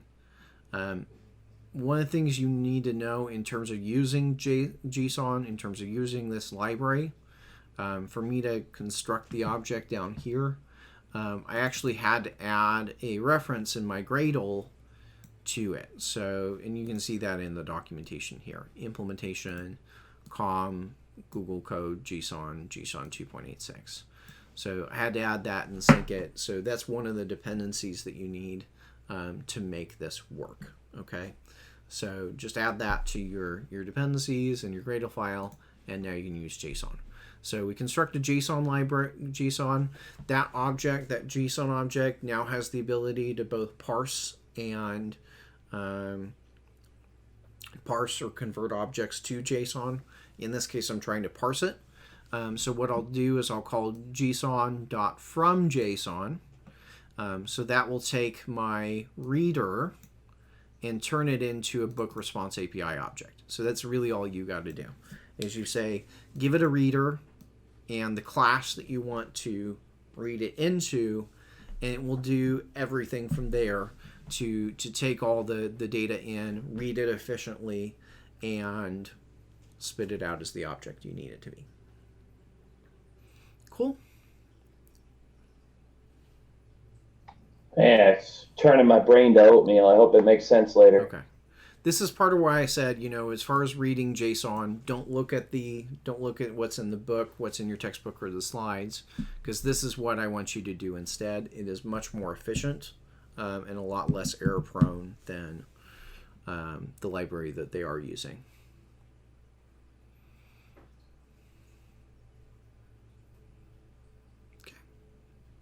And did you say all of this is very specific, so we wouldn't be straying too far working on apps from stuff like this? Yeah, if you were gonna say, let's say you had a different, let's say you have a different API, right? Let's say you have an API that's returning a list of products in your store, right? Well, what parts of this code change? Well, the URL part's going to change. The parameters you take in are going to change, and what you parse it to here is going to change. But the rest of that stuff in between, that shouldn't change, right? That's boilerplate. Does that make sense? Does that answer your question? Yeah. So this line here and this line up here, those are really the only two things that change. If I'm going to take if I have something that I can make a GET request to it and I get back a list of objects or an object, a JSON object, those are the only two things you have to change. The rest of it's boilerplate. So one of the things we'll talk about later, we'll talk about how to use Volley, and Volley basically deals with all this stuff in between and kind of hides it. So, because most of the time that's not the important stuff. Okay? Questions on this?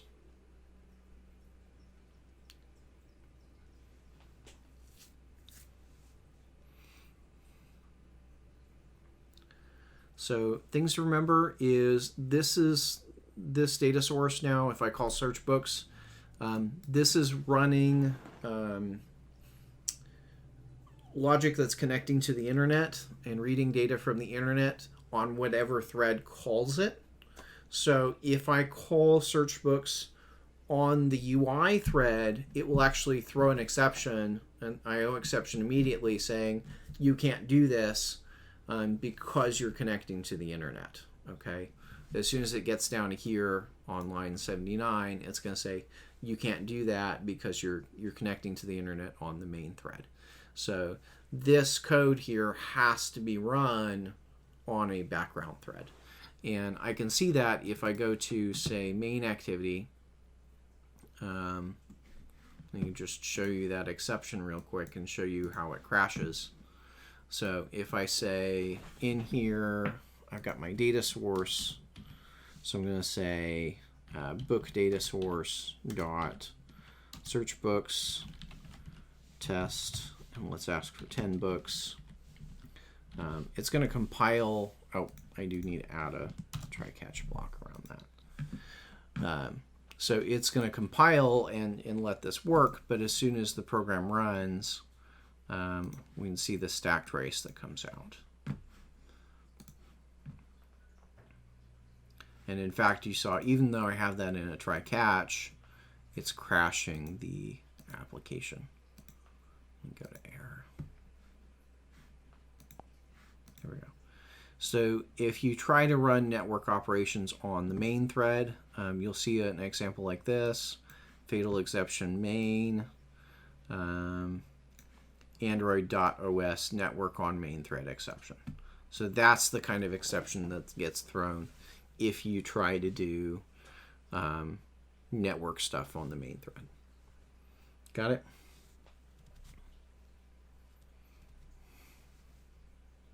Questions? Yeah, so it's all on line 134 of main activity. That's where it's all coming together. Right. So if I've got a task that's running things in the background. Right. So basically what I do is I say, we set things up kind of like we did previously with async tasks. And so when you click on that button, it triggers the task to start.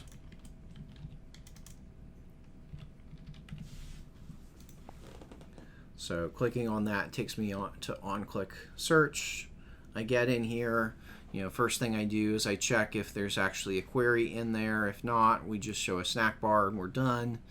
I'm also checking if it's connected to the internet, which is the method down here. Says true or false, is it connected? If it's not connected, then we just stop. But if all of those checks pass, then we get in here and we say, let's start a new search book task, give it the query, and max results 10, execute. And so that comes down here to my custom async task. Got a question. Where is on pre-execute? I don't see that there. There is no on pre-execute because I'm not doing anything in before it starts executing. What do we do with the headphones or the other one? Help me remember. I'm just trying to figure out what's already done for us here. Remember that on post-execute and on pre-execute are optional. They're not required. Okay? So here I am only implementing the ones I needed, right? So on pre, remember that's work that you want to do before you do in background, right? And so for this particular example, I decided not to do anything there.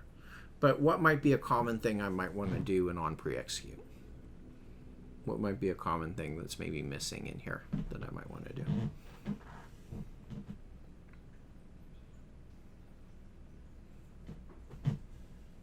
But it's one of those things I did in the previous examples. That's why I asked. I just couldn't remember off the top of my head. Yeah, I'm asking other people in here.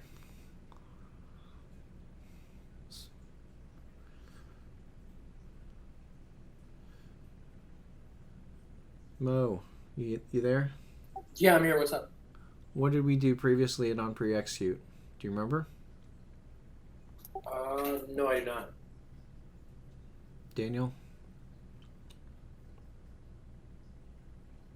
What examples are you talking about? Are you talking about the ones from last week? From last week, right? Remember we were using async task last week? Do you remember what I put in on pre-execute?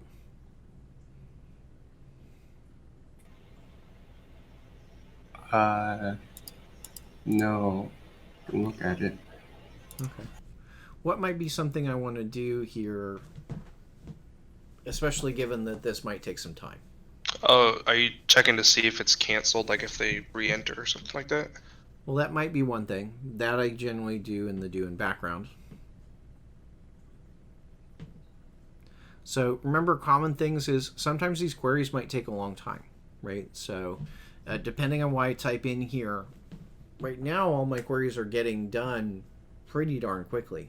But what happens if my query takes like a minute to run, right? I probably want to tell the user about something about what's going on, right? Yeah, so you'd want to use like a toast or a snack bar for that. Toast, snack bar. I might want to disable the search button. I might want to show a progress bar. Does that make sense? So those are all the things that usually happen in on pre-execute, is some way to tell the user that the system is working currently. Cool. Yeah.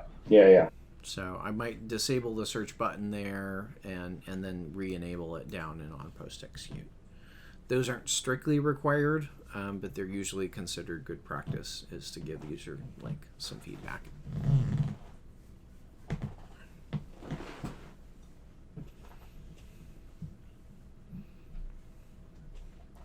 Now, I am doing something a little bit interesting here. Remember how I said that this book data source can throw an IO exception. Things can go wrong in a lot of different places as you're working with that. So back in here and doing background, I'm calling the search books method, getting the result, but I'm also wrapping that in a try catch. So if anything goes wrong with searching books, it's going to come to this catch here. Does that make sense? So this is where I'm taking care of making sure that the feedback gets back to the user. There's a gotcha with async tasks. Async task, when you're doing background thing, you can only return one value, right? So I can't return if everything went good, let's return book API response, and if things went bad, I want to throw an exception, right?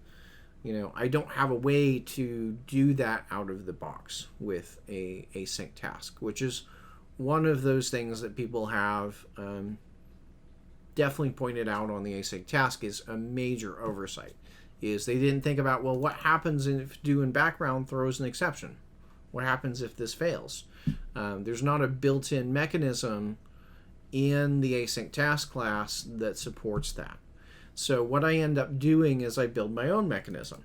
And so what I've done is I've added this class async task. It's actually a generic class, because I use this in basically every program I write, asynchronous tasks. It's got two properties. It's got either result or an error, right? So it either was successful and here's the result, or it failed and there's the error. And so I've got two constructors, one that takes a result and one that takes an error. So I can construct this one of two ways. Any questions on this async task result class? Show me how you use it again. I see how you wrote the class out, right. But go back. So you can see there's the two different constructors. So here I say I construct a new async task result with the result. So here I'm constructing it with a book API response, or here I'm constructing it with an exception. So that leads into the two overloaded constructors. Do you want us to just copy what you have so that we don't have any mixed problems? Just copy that class.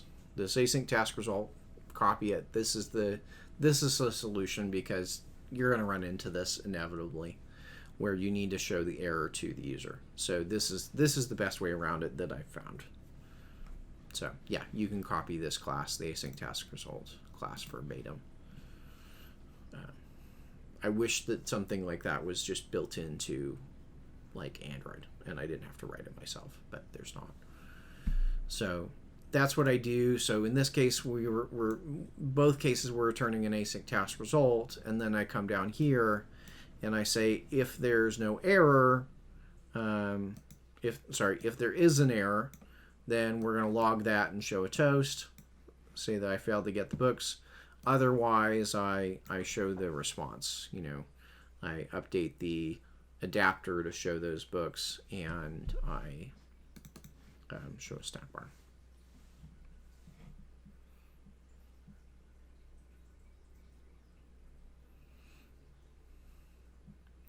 Any more questions on this example? Nope. Okay. So you've got the code. We've looked over, most of it. I didn't really go over what's in the adapter, but I think you can kind of figure out the code in the adapter on your own. So here's kind of a basically you've got a working example of what to do. So let me pull up the lab assignment here.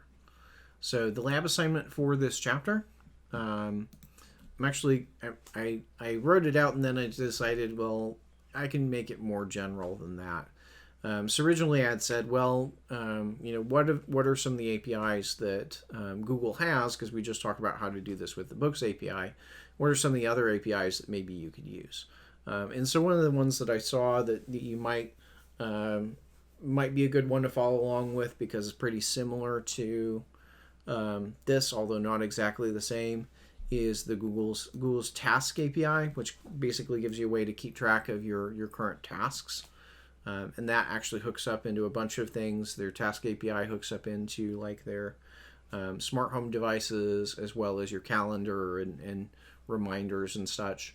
But you can use their REST API and show a list of the tasks that they have in our cycler view.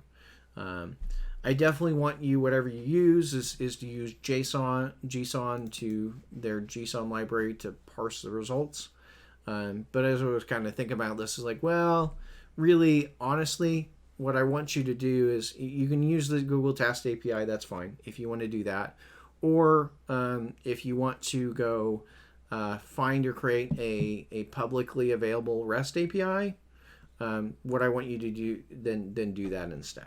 Right? So you can either use the Google Task API and build an API and build an app around that, or you can go find another REST API that would maybe be a better fit. What I would recommend, pick something that's probably going to be a good fit for your final project, so you can kind of get started in thinking about that project. But I do want this to be a separate, smaller app, not the one you started. Cool. With the tasks, you would need to be logged in, right? That's not just something that's out there publicly, like weather or book data. That's right. That's one of the gotchas, which is where I was rethinking it, because this, in order to use the Task API, you do have to figure out how to log in to your user account with Google. So this one may not be. On the one hand, tasks are a very simple thing because their schema is pretty simple, but they do require you to be logged in. So, you might try something different. What about map data? Like, say there's a place, right? Like I could say, I don't know, St. Louis Galleria, and it's got all this metadata, right? Like latitude, longitude, ratings. So they have the Google Maps API is really, really good, and a lot of apps use it, and so that would be a good thing to learn how to utilize. The gotcha with that is I was looking at their API Explorer and what's available. And by the way, there's this huge list. Let me send you. Here's the big list of all the Google API, the API Explorer. I think all of those on this list have a REST API. The catch is the Maps API, although you can use it, doesn't have a REST API as far as I'm aware of. Maybe I'm mistaken, but I don't think there's a REST API for the maps, for Google Maps. There is an API, but I don't think it's a REST API. Well, that's a lot of stuff there. So yeah, of course, I'm thinking about my project and what I got to put in that there. I'm scrolling through it right as we're talking here. Mm-hmm. The only thing that really jumps out to me is like maybe doable is the YouTube stuff. You could look at that. You could look at the YouTube API. I remember, from my previous experience playing with YouTube API, it's pretty easy to work with. That's been my experience. The data API would be the one you'd want. That's for the main one for YouTube videos and such. So you could try playing around with that.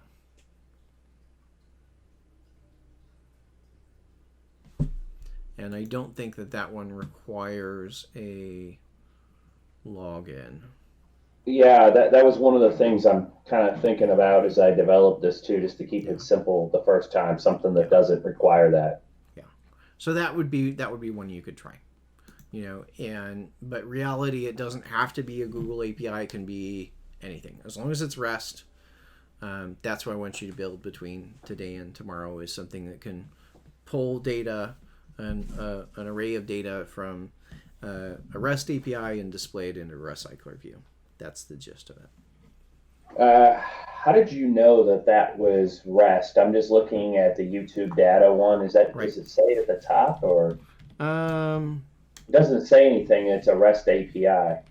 I suppose you dig, you can certainly figure it out, but so, I know because I've used it before. Realistically speaking, I also know just because of how it is here. See how it says, here's a URL, right? And if you click on, say, list,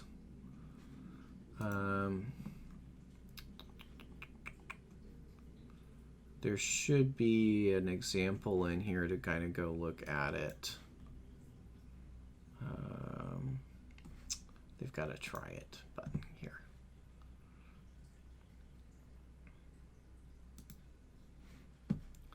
So let's say I want to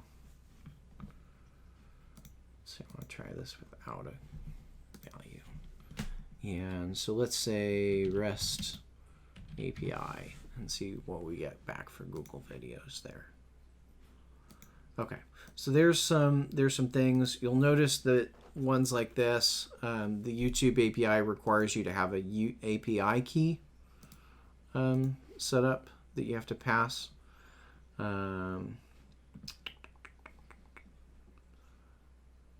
It says no filter selected. So where's my filters?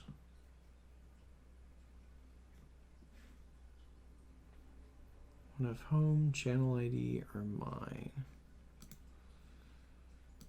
Let's just see what happens if I do that.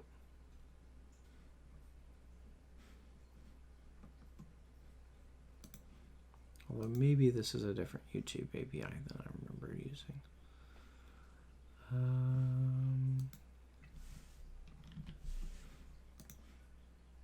Yeah. Okay. Well, that might require some further looking. But the long and short of it is basically I know that it's a REST API. In fact, all the stuff that's listed on the thing I linked, the API Explorer, as far as I'm aware, all of those in that list are REST. okay. Just thinking about this, Mm-hmm. I don't know what to do. I really don't. Okay. Yeah, like maybe there's something outside of it, like Right. yeah. I guess I just type in something like Airbnb Mm-hmm. API, search API. Maybe Sure. they got a REST one. I don't know Yeah. if they do or not. I think that Airbnb does. What I will say is that nearly every major company has an API for their products. So Google has APIs, Facebook has APIs, Twitter has APIs. I'm pretty sure Airbnb has APIs, and there's a lot of littler companies too that have APIs that are available. So there's a lot of options out there, and I remember that there's a see if I can find it. There's a huge database of APIs available.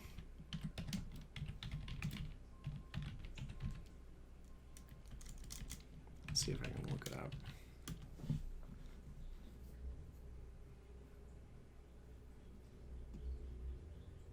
Yeah, another interesting one. Weather. Is there maybe a best known REST API for weather, like Weather Underground, or is there? Yeah, Weather Underground would be a good one. They're well known. They've got a good API for that.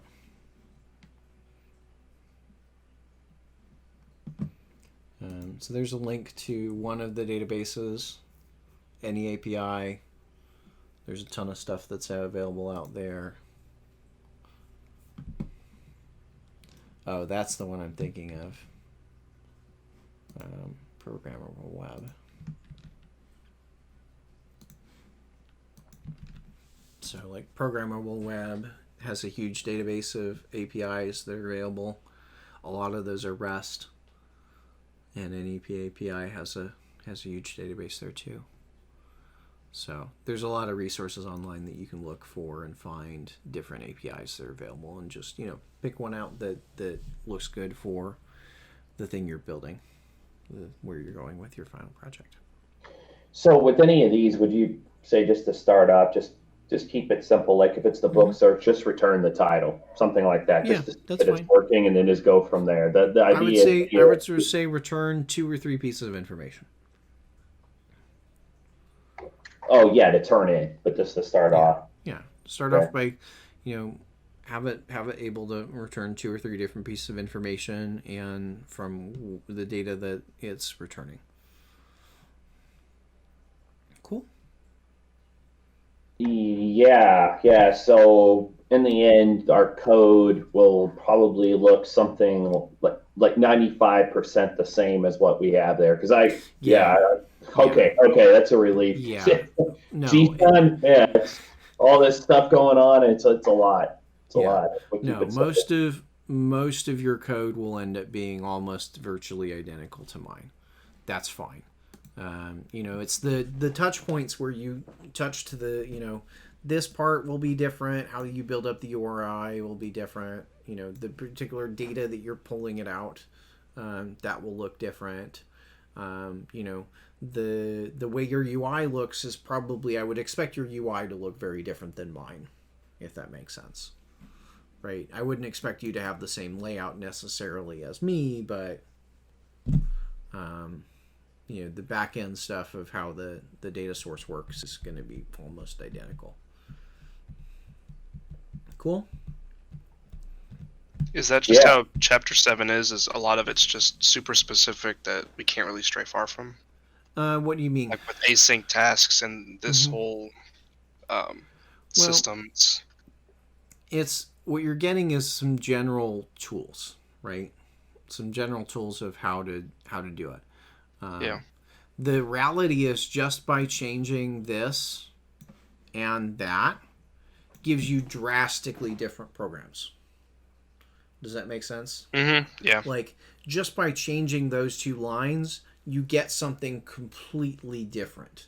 So that may seem like you're not changing a lot of the code, but those 2 lines of code have the biggest impact of all the lines of code in this program.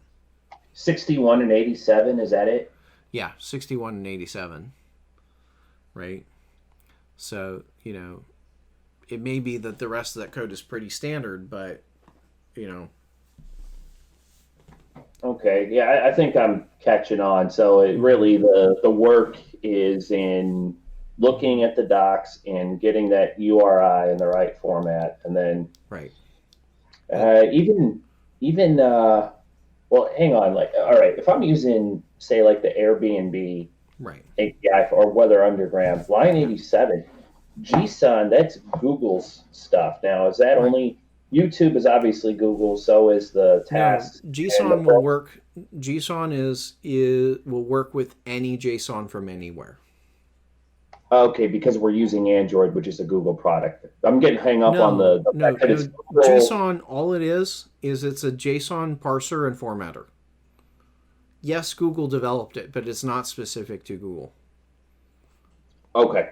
I would have absolutely zero problem parsing like Twitter's JSON response using JSON. Okay. All right.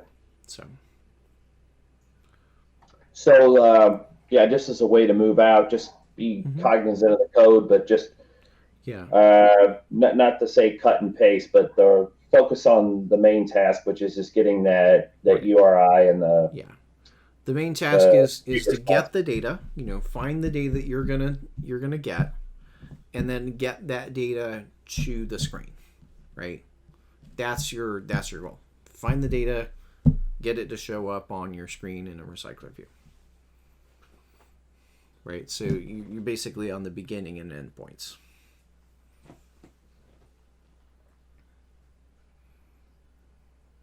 All right. So we're just doing lab time the rest of the day, and we got lab tomorrow? Yep, that's the plan. And I think we hit 8.1. Let me check the calendar, but I think we hit 8.1 on Wednesday.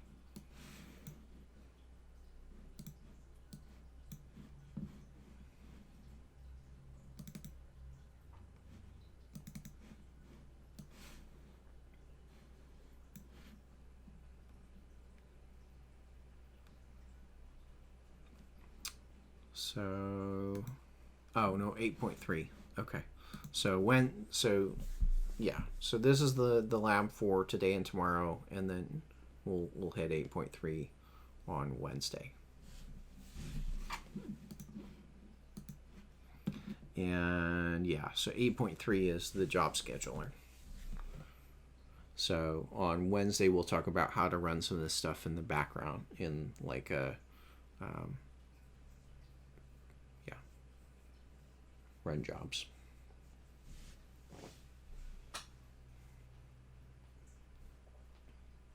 All right, we're good to head off on our own. Absolutely. So All right, awesome. I'll be around to see you have questions. See you All later. right, have a good day. All right, thank you. No problem.